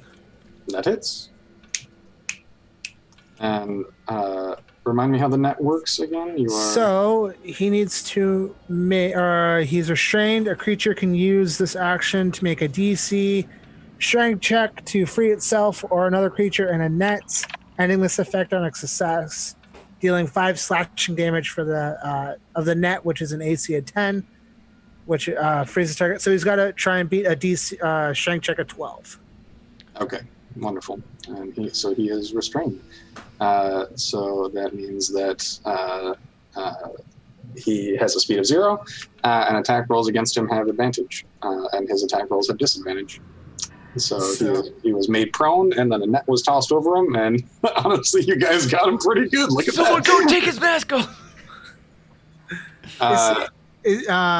I'm going to also, Mhm. just to make sure that he stays where he's at, I'm going to strike him and use ensnaring strike on top of that. If you used your net, you only get 2 strikes with your sword. Okay. So I'm gonna swing with my. I'm gonna swing 2 sword shots then. So you're gonna undo the net? Actually no. I'm gonna stand there and just keep an eye on him, and I'll end my turn there. Okay. Then we go to Shaggy with Velma on deck. Okay. I don't think Shaggy's really keen on rushing in there and fighting if he doesn't have to. He's gonna be like, we'll make sure he doesn't escape this way. And I'm going to ready an attack. And if he charges me, I will punch him. If he somehow breaks free of the net and breaks free of the laughter and then charges out this way, I got him. Then I will punch him. Then I will do something. Then we will go to Velma. Okay. Seeing that it's restrained and kind of incapacitated momentarily, Velma is going to get the courage up to kind of come into the room and 5, 10, 15, 20, 30, yeah, 25. 5, where was I at? 5, 10, 15, 20, 25, something there. Okay. Velma's going to go around and then I guess we're trying to kill this thing, right, Fred? Demask it. Well, let's I don't first think see. this thing has a mask. I mean, there's no hurt in trying. It's not like he's gonna move. I'm going to load up my crossbow. This is Velma. Fire my crossbow at this thing. Velma's like, it doesn't have a mask. 13. You do get advantage. Oh, yeah, no, I'm sorry. You get disadvantage because it's ranged attack. Wait, hang on. Because he's restrained. So I think it would equal Attack out, rolls have maybe. advantage, but because he's prone, it's disadvantage. It's a straight roll, so it's 13. 13 does hit. Oh, wow, okay. And you do get the the eye. attack because Fred is there. So go ahead. So I get and roll. 1d6 plus 3 for the piercing. Slash our 1d6. Also, everybody, I Plus forgot. 3d6 for the sneak attack. And then 3d6. So 13 plus 7. So 20 total. Excellent. Good hit. Any bonus action you'd like to do? I am going to take the dash action as my cunning action because I can do that as a bonus action. Mhm. 5, 10, 15, 20, 25. So I'm going to come over here. Okay. And there is another door there. So we now go to Scooby. This thing being caught, Scooby is going to try to run up on it. I can make it my speed.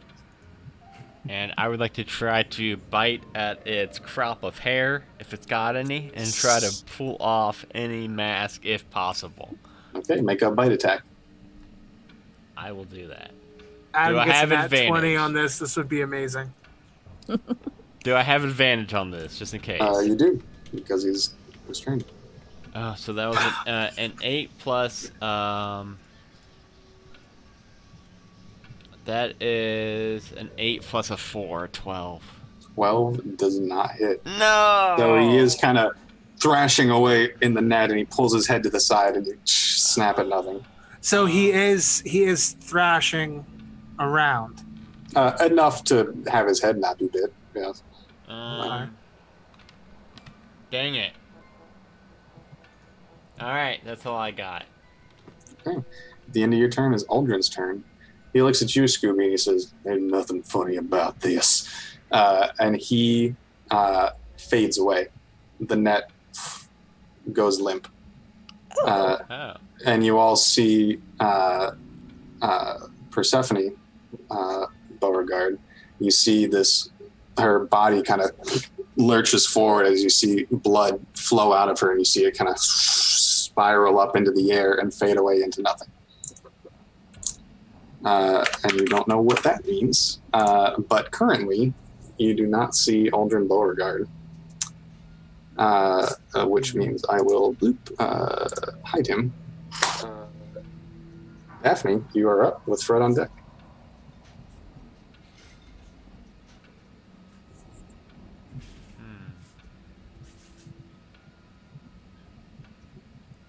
Daphne? Daphne? Well, hey,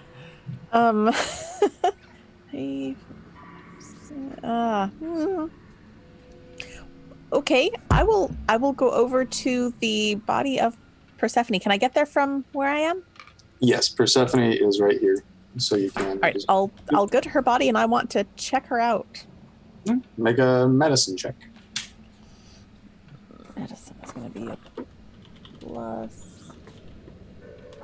I can't see it on that.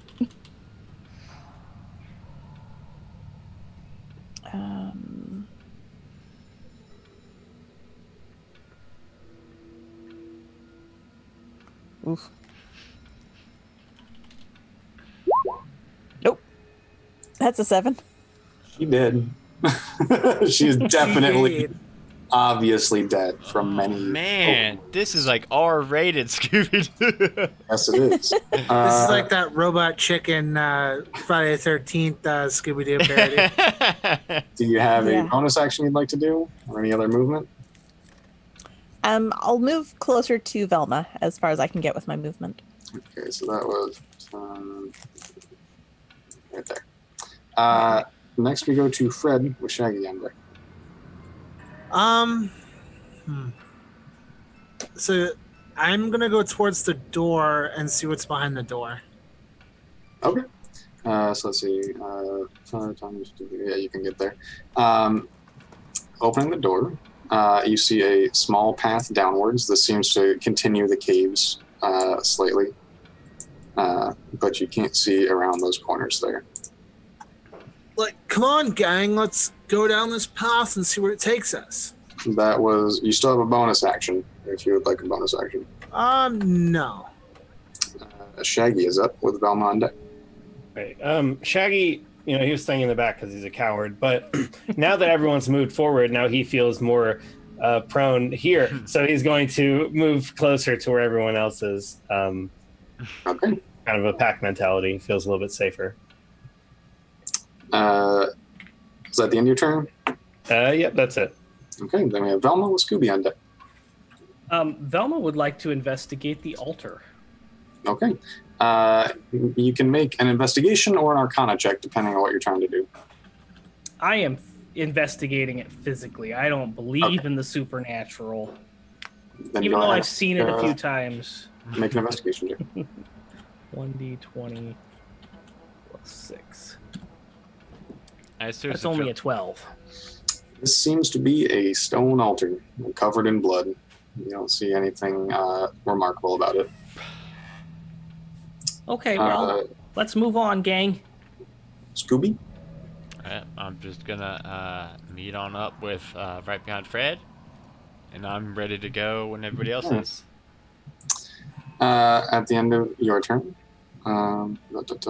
is Aldrin's turn.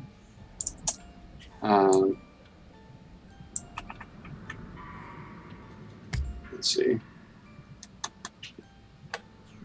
He can just... He reappears right behind Shaggy. Oh no! And he says, "Where do y'all think you're going?" And he casts Burning Hands at 4th level. So everyone but Daphne, please make a dexterity saving throw. Oh no. Velma's He's got what? A +6. Well, I'll say because his angle's a little weird. I'll say Shaggy, it's only Scooby, and +3. Fred make dexterity saving So throws. it's actually a 6 because it should be +3, not +6. So yeah, 6 total. I've got a 10 plus 4. I got a 14. Okay. And what about Fred? Fred had to step away for a second. Okay, Fred is AFK. Then we will come back to that in a second. So Scooby succeeds, but let's see, you do 3. Let me roll that in.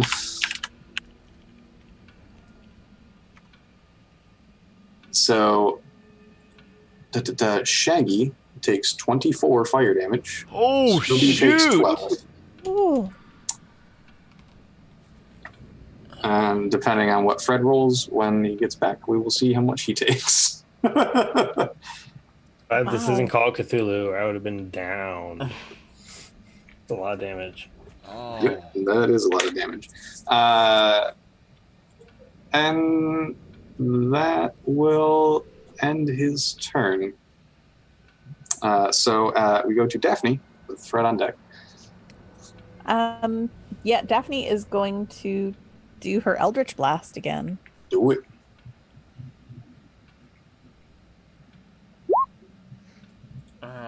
Fred, while you're back, please roll a dexterity saving throw. That was a Okay. 10 and a 23. The 23 hits, so go ahead and roll 1 damage.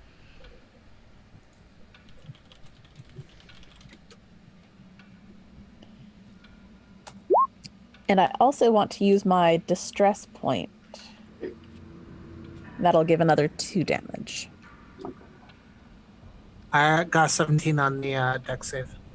You succeed. He casts Burning Hands on a cone, so you take 12 damage with your success. And what was your total damage, Daphne? 14. 14, thank you. Yeah, rounded down. Okay. Next we go to Fred with Shaggy on deck. Unless you want to move, Daphne. Nope, I'm fine where I am.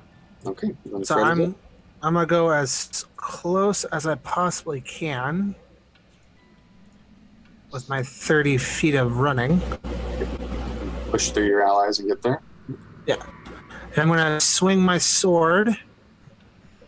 I'm gonna use both my attack actions and see if I can hit them with Eldritch Blast at the end of, or not Eldritch Blast, Divine Smite. Are you doing one-handed or two-handed? One-handed. Okay. So first one is 10. That misses. Other one is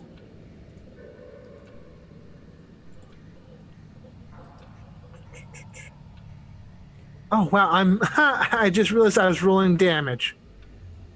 Try that again.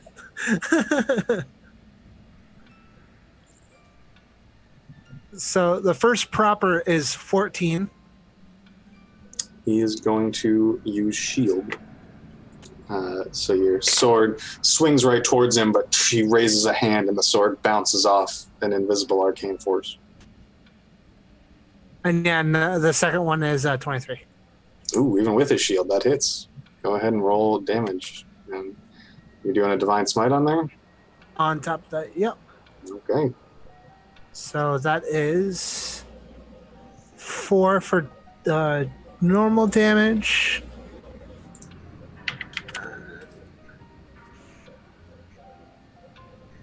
Divine Smite on top of that.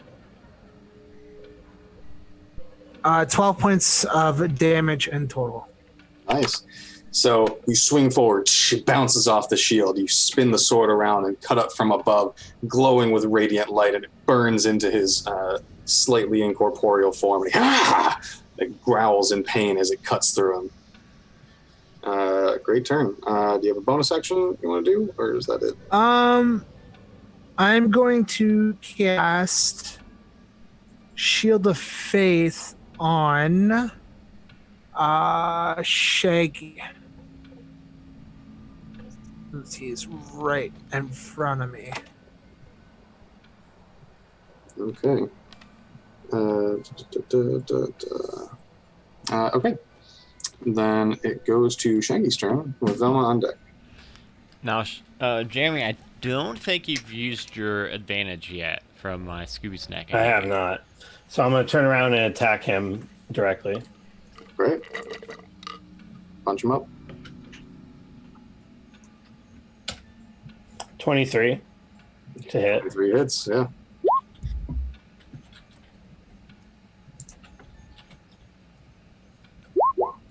And then Ooh. I also have a extra attack, which I've just not used at all. Yeah, I gotta love those monks, man. Yeah. It's a 13 to hit. Let's see how long does shield last again? That lasts the whole round, right? Until the start of your next. Yeah. So that bounces off your shield. That one misses. You could use but you do the 7 damage from that. Okay. And then since I am doing the unarmed strikes, can I use my bonus action to just hit him with a normal unarmed strike without the damage bonus? I believe that doesn't sound right. I don't know. Anyone else know? I don't remember that. Like if you make an attack with a bonus attack, you just don't add your modifier to the damage. Oh yeah. If you So make a kind of like second- an offhand attack. Yeah. Yeah. Okay, that's fine. Yeah. No, again, but there's a cat. So I'd still add it for the attack. 16. I just don't add it to the damage. With his shield up, that still misses. Okay. Ooh. So just 7 damage. Okay. Do you want to move? Nope. Okay, then we go to Velma with Scooby on deck. Velma is going to shout out, "Leave my friends alone, you murderer!" and fire off another crossbow shot. Yes. 14. That messes with the shield. All right. This the shield's going. Shield's doing work for him. It is doing good. I think that's all I've got. Okay. Do you want to use any bonus actions? No, I like the positioning I'm in, so I'm just going to stay here. Okay. Then we go to Scooby. I am going to. Can I jump up on that? Yeah, absolutely, you can. I want to jump up on this. I'm gonna bite at him for my first thing. A dirty 20. That hits. Let me make sure that is a +4. It is not +4. It's a +1. So that will be 5 damage total. Okay. And then I am going to look at Daphne, and I'm just gonna say Daphne, and cast inspiration for Daphne, because all I need to do is say one word, I guess. So Daphne will have 1 point of inspiration, and my inspiration is a d6. So Danny, next thing you roll, you can add a d6 to it, either attack, Cool. or saving throw, or ability check. Okay. Then it is Aldrin's turn. Let's see if his ability recharges. Too snow. He is reeling from these many attacks, and he growls, "You're gonna regret this." And he raises his hand towards Buford Beauregard, and the same thing. The blood bursts out of him, swirls around in the air, and you see it now going up into Aldrin, and you see his wounds start to heal slightly. And he is going to disappear because I would like to free action shout, "Hey, that's cheating!" So he will use his action to do that because that recharged, and then he's going to do something else that you can't see. Okay. Then it is Daphne's turn with Fred on deck.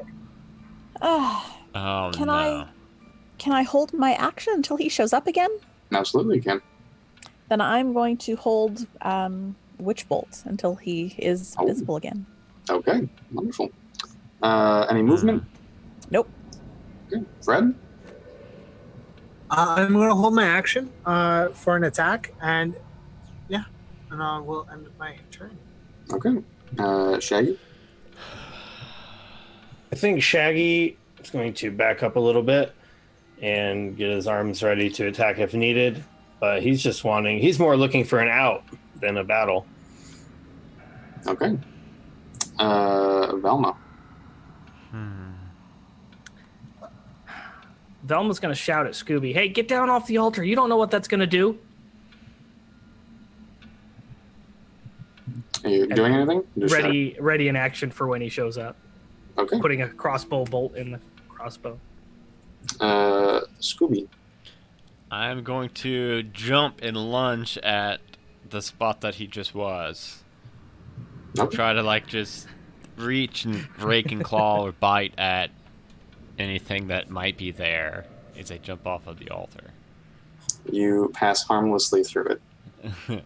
And then after that, what does heroism do? I might want to cast heroism on someone. That was an action to bite at the air. That was Okay, technically an attack. Heroism might be a bonus action. Let's see how many inspirations. I've got no inspiration. I'll give Sir Frederick an inspiration. Frederick. Okay. I love how your inspirations are just the name of. I just yell the name. See, I just add a d6 when I attack next, right? Yes. Yes. You to your attack roll, 9 extra damage. At the end of Scooby's turn, it is Aldrin's turn,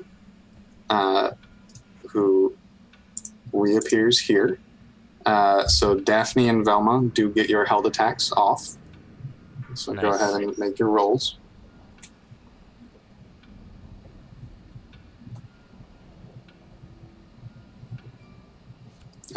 You have to roll to hit. Yeah, that was 22 to hit. Ooh, and a 19. 'Cause I used my inspiration. Oh, okay. That's where that came from. Those both hit. Absolutely. Go ahead and roll damage. The 12 does not hit, Okay. but you do can both roll damage for the one attacks. Oh. Do I get my sneak attack? Because no one's around him, right? Correct. You do not get sneak attack. Ooh, max damage. That's 13. Whoa, you guys both rolled really good damage. No, sorry, that was supposed to be a 12, not a... let me do that. So, I'm going to be really sad if this is lower. 9. Yeah, it's lower. Oh. and you rolled 8, Velma? Is that correct? Yeah, 8 damage plus 9 Yep. damage. But that is 12 lightning damage. That, Oh, that's right. It was Witch Bolt. Excellent. yeah.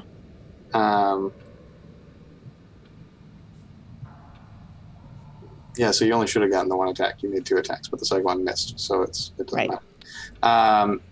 On his turn, he reappears, and he is going to cast Lightning Bolt Oh no! straight through here. Scooby, Fred, and Shaggy. Oh, no. So let's see. Lightning Bolt is a Jinkies. not little spell. So the 3 of you, Shaggy, Fred, and Scooby, please make a dexterity saving throw. You guys can use your inspiration stuff on that also. I got a total of 18. 13. I got a 13 total. Okay, Fred saves. The other 2 fail. Scooby and Shaggy both take 30 points of lightning damage. Ooh. Fred takes 15. That's not good. Ooh. Okay, so you said 38 damage? 30. 30. Oh, Period. 30. Okay. That was okay. I thought I just died outright. Okay. Okay, I just dropped. I drop. You're both unconscious. Yes. Fred's just barely hanging in there. And for his bonus action, Aldrin is going to raise his hand again, and this time the body of Spinel Beauregard lets out its blood, and it swooshes into his hand. and he has a thing that happens. Some of his wounds begin to close once more. But that's the end of his turn. Daphne is up with Fred on deck. Okay. That's going to be another Oh yes, the Witch Bolt. Witch Bolt. Yes. Hit it, girl. It's another 6 damage. Okay. That's your action to maintain it. That is my action. So yeah, that's it. Okay. No movement? Nope. Okay, then we go to Fred with Shaggy on deck. Fred's gonna just run around, and I'm gonna try and swing at him with my sword. Okay, easy enough. Make it right over there. Doing two-handed or one? One-handed. Okay. So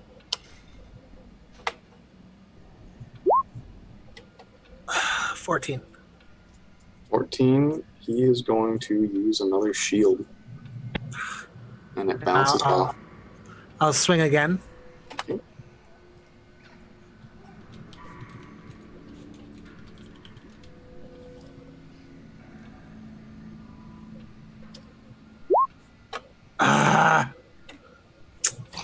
You got 3s both times. Oh, sorry.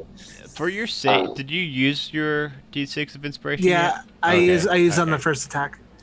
Yes, with when he sees you coming, he does traces a quick rune in the air, and your sword bounces harmlessly off this invisible shield. Bro. Any bonus actions? Nope. Then we go to Shaggy with Velma on deck. He'll just die. I'll make a 1 success. Okay, yeah, good.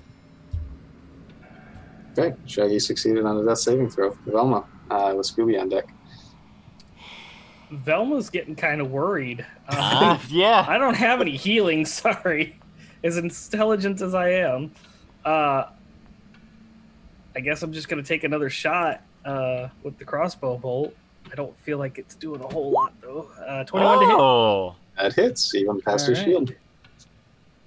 And that does get sneak attack damage from Fred. Okay, Oh, so nice. 9 and sneak plus- attack. Oh, that's nice. 11 That's plus 9, so... Sunshine asshole. Nice, that's great damage. Okay. Any movement or bonus? I would like to use my cunning action to hide behind the altar. Wonderful. Then go ahead and make a stealth check. D20 plus, what is my stealth? Probably pretty good. Yeah, 6. Okay. Yeah, it's pretty good. Oh, nat 20 plus 6 for a 26. Okay, No one can yeah, find you feel Velma. pretty hidden tucking behind the altar. You're pretty small in the first place, so it's easy for you to hide. Wonderful. Well, that Oh, goes that's to right, I'm a Scooby. halfling. I keep forgetting that. Mhm. Scooby, please make a death saving throw.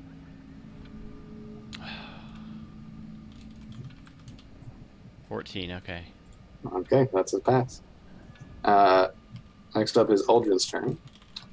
Who is now he glances angrily towards the source of this crossbow bolt, and you see him. He doesn't seem to see you, but he definitely felt that had wounded him heavily. He points his arm now at this other ghost, which also releases this blood that spirals into him, and you see some of his wounds heal. You're definitely wearing him down. His wounds aren't healing faster than you're causing them, thankfully. But he is, let's see if his ability recharges. Okay. He can't see who put the crossbow bolt in him. So he's going to look down at you, Fred. Oh, God, no. And he's going to Be say, gentle. let's see if we can deal with you. Let's see. Let me just check this. Come at me, bro. He's gonna cast. Oh well, you know what? Maybe this will work. Yeah, he's gonna cast Vampiric Touch on you. So he's gonna make a melee spell attack. Oh, garbage. Yeah, that misses with like a 6. I was Absolute getting worried there, man. Yeah, so you see his hand wreathed in arcane power reach towards you, and you pull up your shield and bash it away. That's the end of his turn. He stays there this round.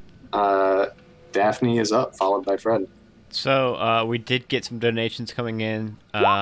Daphne and Velma both have advantage on their next rolls, and Oh, excellent. Nice. I have Thank got a superior healing potion on me somewhere, Oh, but I am down.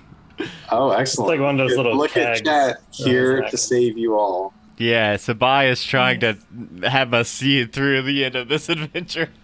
Trying to save these intrepid fools. Wonderful. Okay.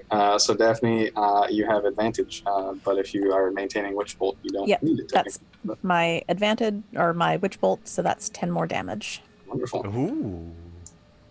Okay. And I'm Anything else just you're doing? Staying where I am. Okay. Is it an action to? Yeah, it would be an action to try and find Scooby's Yes. healing potion. So Then we move to Fred. Shaggy on deck. All right, let's see. I'm gonna swing for the fences with the one-handed. Go for it. That's a 19. That'll hit. Go ahead and So well, you can roll your second attack, or you can do damage. Your choice.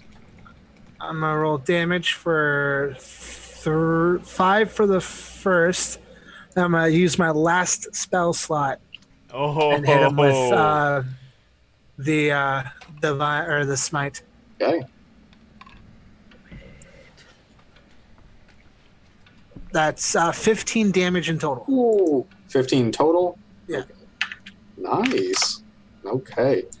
He definitely feels that as you slash into him again with your divine light. You can see it's starting to disrupt his intangible form. He's starting to come apart. Come on, bro. Feel the power. don't taunt him. Taking your second attack. Yeah, I'm gonna swing for the second attack, and this plain Jane swing with the one-handed. 17 to hit. He's going to use another shield to block that. Ah. Yeah, you're making him wear out these shields, though. I'll tell you what. Any movement or bonus? No, that's all I can do. Okay, Shaggy, please make another death save. Almost made it into Twitch again. With Velma on deck. 5. Sunshine asshole. Okay, so one success and one fail. Velma, you are up with Scooby on deck. Velma is going to try to hit it again with the crossbow. With a 22 to hit. That gets past his shield again. And All right. especially since you're hidden, you definitely get sneak attack. So 15 plus 9. Whew. Yeesh. Rolled pretty good on that sneak attack. A 5, a 6, Yeah. and a 4. Rogues. Okay, he is still up, but you see this bolt go deep into his form, and you can see it kind of floating in his like semi-incorporeal form, and it's deep in there, and you can see him like wincing in pain. Any bonus action you'd like to do? I would like to bonus action hide. Okay, make your stealth roll. 17. Oh, okay, pretty good. Okay, then we go to Scooby. Make another death save, please, Scooby. Oh, I got so many windows open.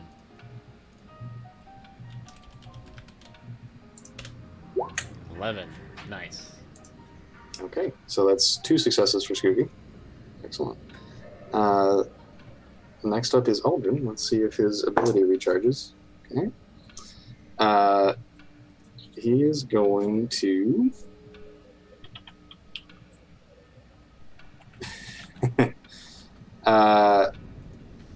he is going to shift around this way, staying in melee with Fred. And he's going to say, well, I've had enough of this. And he's going to cast Burning Hands at 2nd level, which will get Fred, Scooby, and Daphne in it. So Scooby automatically fails a death save. and Fred and Daphne need to make dexterity saving throws. Also, Shaggy has a healing potion on him too. 12. Yeah. Thanks, chat. 12 and... Dirty 20. Oh, so Fred succeeds. So let's see. Let's see what the damage is.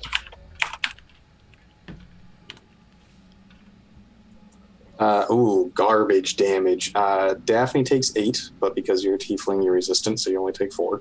And Fred takes 4. So that was garbage damage. But that's all he can do.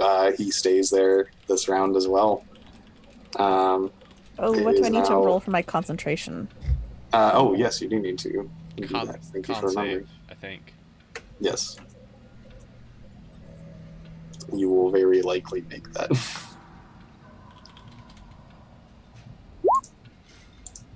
Yes, you succeed. Okay. Okay. It is Daphne's turn. With Fred on deck. He's still there.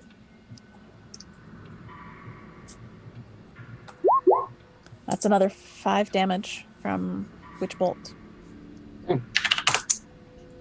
He is looking pretty weak. This sparking energy from the Witch Bolt is burning into his form. You can see his very form is starting to get disrupted around it. Fred, it is your turn. Going for the sword attack. I'm going to try one-handed at first. I keep rolling damage. Get it, Mitch. Get it. You're just assuming. Yeah, I'm assuming I'm going to hit, so I'm just rolling damage now. Just hoping for the best. He's optimistic. That's 12 for the first swing. Oh. Misses. And I'm going for swing number 2. Come on, Mitch. Ooh, that's a 19. Nice. And that's two-handed. Beats his shield. Go ahead and roll damage.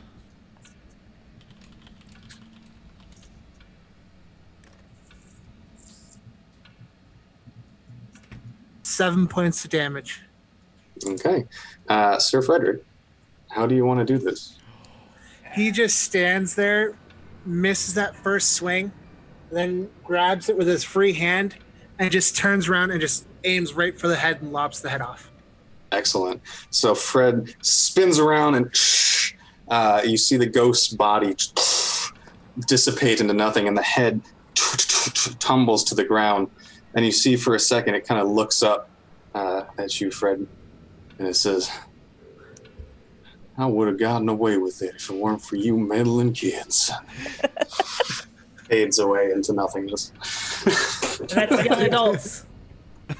Yeah, we're adults now. We have wine. Yeah. You have booze. Aldrin Beauregard. Congratulations. Scooby is kind of like I'm still unconscious, but I'm kind of like pawing at this superior health potion in my pocket. Like yes, now that combat has ended between Fred's remaining lay on hands and the potions from chat, you're able to stabilize Scooby and Shaggy. Okay. Well done, done, roll. By the way, Jeremy, that superior health potion is 8d4 plus 8, which is pretty good. That's pretty nice. That was very lucky he missed that one attack, because I had 40 health, back to full. Nice. There was I only had 4 health left after that, so one good hit and I would have been down to one hit point. So you find yourselves in this room. There is still a ghost hung up, covered in its own blood. Let's remove the mask off of this ghost. Yes. Minor 49er. You reach out, removing the mask from the face of Mr. Creepsley. It seems the shady lawyer devised a plan where to scare you away and thus be the only one remaining in the house to claim the 1 million gold pieces, but he did not count on Aldrin himself having an opinion. So, for the sake of brevity, the rest of these caves store a bunch of bodies that it seems Aldrin has been killing over who knows how long. There's also a small living area where it seems Aldrin's been living down here. There's a creepy vampire coffin thing that he's been chilling out in. There's also a contract signed with the god of death that says the more people he kills, the longer he will live, especially if they are of noble descent. So you, as noble people, were lured here to give him immortality.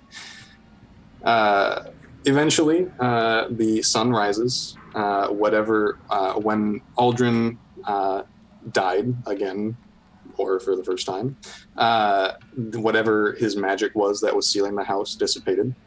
And as the sun rises, you are able to exit the mansion. You have survived. You are rich. Of course, some time passes while a new lawyer is acquired and the authorities conduct a thorough investigation of the premises. The locals are shocked that Aldrin could commit such atrocities. Eventually, your names are cleared and Aldrin is condemned, and you are awarded your prize of 1 million gold worth of stock in the Beauregard winery.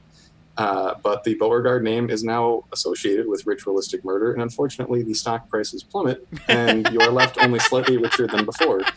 But you have enough to restock the Clue Cruiser and head out in search of your next mystery. So we get a tank of gas out of it also.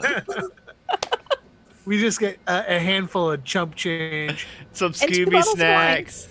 2 bottles of wine, yes. By the way, that wine is heavily poisoned. If you drink that, it will go badly. Congratulations, you succeeded. Barely, you almost died. Really, Yeah, we did. really barely. That was awesome. Oh, really that good was so game. fun, but I was so stressed out at the end there. Thank you, Sapai, for saving me and Jeremy. Yes, that was very close. Congratulations.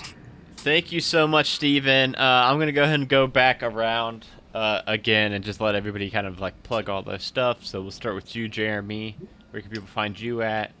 I'm Jeremy, and I am one half of the D&D and tabletop role-playing game talk show that is Dice Talk. That is a podcast, so myself as well as Gerundu are the 2 hosts on there, and we interview a lot of interesting people like authors and content creators and just really people that are associated with Dungeons & Dragons, so that's my main thing. I also play Shadow on Roll for Weird, which is, of course, on the Majestic Goose podcast. And then obviously definitely support Steven. If you want to support me on DM's Guild as well, I have 2 titles on there. The Plight of the Blight Thief, which is like a take you to level 1 to 4 campaign, and then the Siren's Cry, and that's a murder mystery. Okay. And Joe, where can we find you at? You can find me at thenerdasylum.com. We have a lot of projects going on. The most recent project is our interactive D&D charity stream that we do every Sunday. Is called Sunrunners. It is a dark matter campaign. So if you're interested in checking that out, we'll be live Sunday tomorrow at 9 p.m. Come check out our sci-fi adventure. And everything else that I do is on thenerdasylum.com. Danny? You can find me online as Danielle Lanois on Twitch and Twitter and Instagram. I play Layseth on Roll for Weird. And I will, next month, I believe, be hosting That's Pretty Crafty along with Dragonbait, where we talk about our geek-related crafting endeavors. Mitch? Konnichiwa, everybody. I am Mitch. I am the voice of Talk and Anime, a anime-themed podcast where I talk about all things anime. I also do YouTube. That's Mitch Loves Anime on YouTube. And I am an up-and-coming voice actor. So as soon as my projects come out that I'm involved with, they will be on my socials. And that's all socials under Mitch Loves Anime. And I want to let Steven close it out. So before we get to Steven, I want to say a couple things to add for things that we're currently working on here on the Majestic Goose Network. Shady Cowboys is a bi-weekly Twitch stream. Our first episode was last Saturday, and it will be coming to podcast feeds this coming Wednesday, and that will be an every other week podcast. and also every other week Twitch stream. And we played D&D in 5th edition, and it was a lot of fun for the first episode. Also, obviously, this coming Tuesday is a one-shot Onslaught release Tuesday, which is going to be an extra special one-shot where just last night I had the great opportunity to Dungeon Master for Braun Oxer from You Meet in a Tavern, Kat Kruger from D20 Dames, Tim Lanning from Geekly Inc. and Drunks and Dragons, the Greetings to Adventurers, and Brian from Encounter Party. It was a ton of fun. We got to play through a first-time DM's Guild author, Kayla's one-shot that she made called A Vital Vintage, and we had an absolute blast the entire night. I cannot wait to get that out. And yeah, other than that, make sure that you're following this Twitch channel because we're adding more and more content at all, pretty much every week. And with all that out of the way, Steven, first off, thank you so much for being our kind of guinea pig for this whole idea that we've got. This idea came about because I mentioned on Twitter, I said, hey, I think it would be cool if we had a DM's Guild author run their own adventure on a Twitch stream before. And I thought I'd maybe get like 1 or 2 responses, and then I actually had quite a big influx of responses for that. And so that's when I started thinking like, oh, it'd be kind of cool to make this into a series now. And I actually reached out to you in particular because I was so interested in this adventure, this one-shot. Well, I was going to run it on the One Shot Onslaught podcast feed or run it on the Twitch series myself. But after I saw the kind of feedback I was getting about that show series, I was like, well, maybe Steven would like to run it himself. And I was surprised you agreed and you decided to, and I am so glad you did because I had a blast tonight. I really did. I'm glad. Thank you for having me. This was a lot of fun. It was interesting to be able to run it the way it is in my head. You know?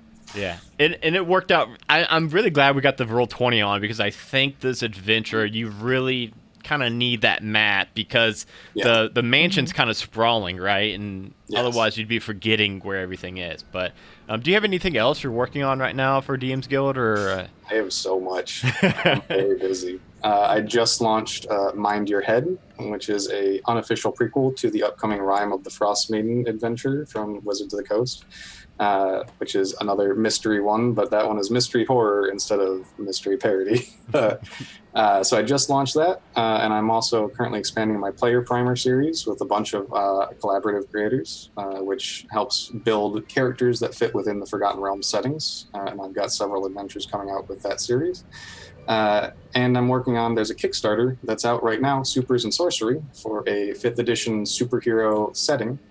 And that's live on Kickstarter right now. And we are currently over 300% funded. Yes, that thing is blowing up on Twitter. Yes. I'm always seeing posts about that. And I backed that. That was, I think, the only Kickstarter I've ever backed before was that thing. Thank you. Yes.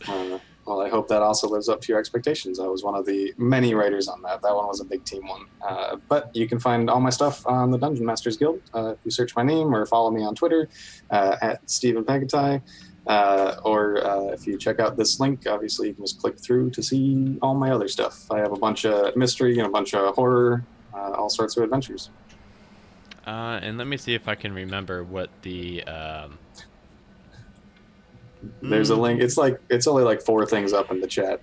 There's a link it's not far up. I don't know why the command I just ran didn't post it because I'm looking at it and it looks like that should be it. But oh no, it's just literally that did work. Okay, I forgot the exclamation mark at the beginning of it. So yes, definitely go check out Steven's other works. And if you're watching this, thank you all so much for watching. It really means the world. I love reading the chat along with these adventures, so it was a lot of fun. Steven, thank you again. And we will see you all. I think the next stream, by the way, Monday we're missing Dungeons and Dreamers. We're taking 1 week off for that one. But I will be here on Thursday with solo rolling. So that will be the next time we will be live on this channel. So again, thank you all for watching, and we'll see you Thursday. Bye, everybody. Bye.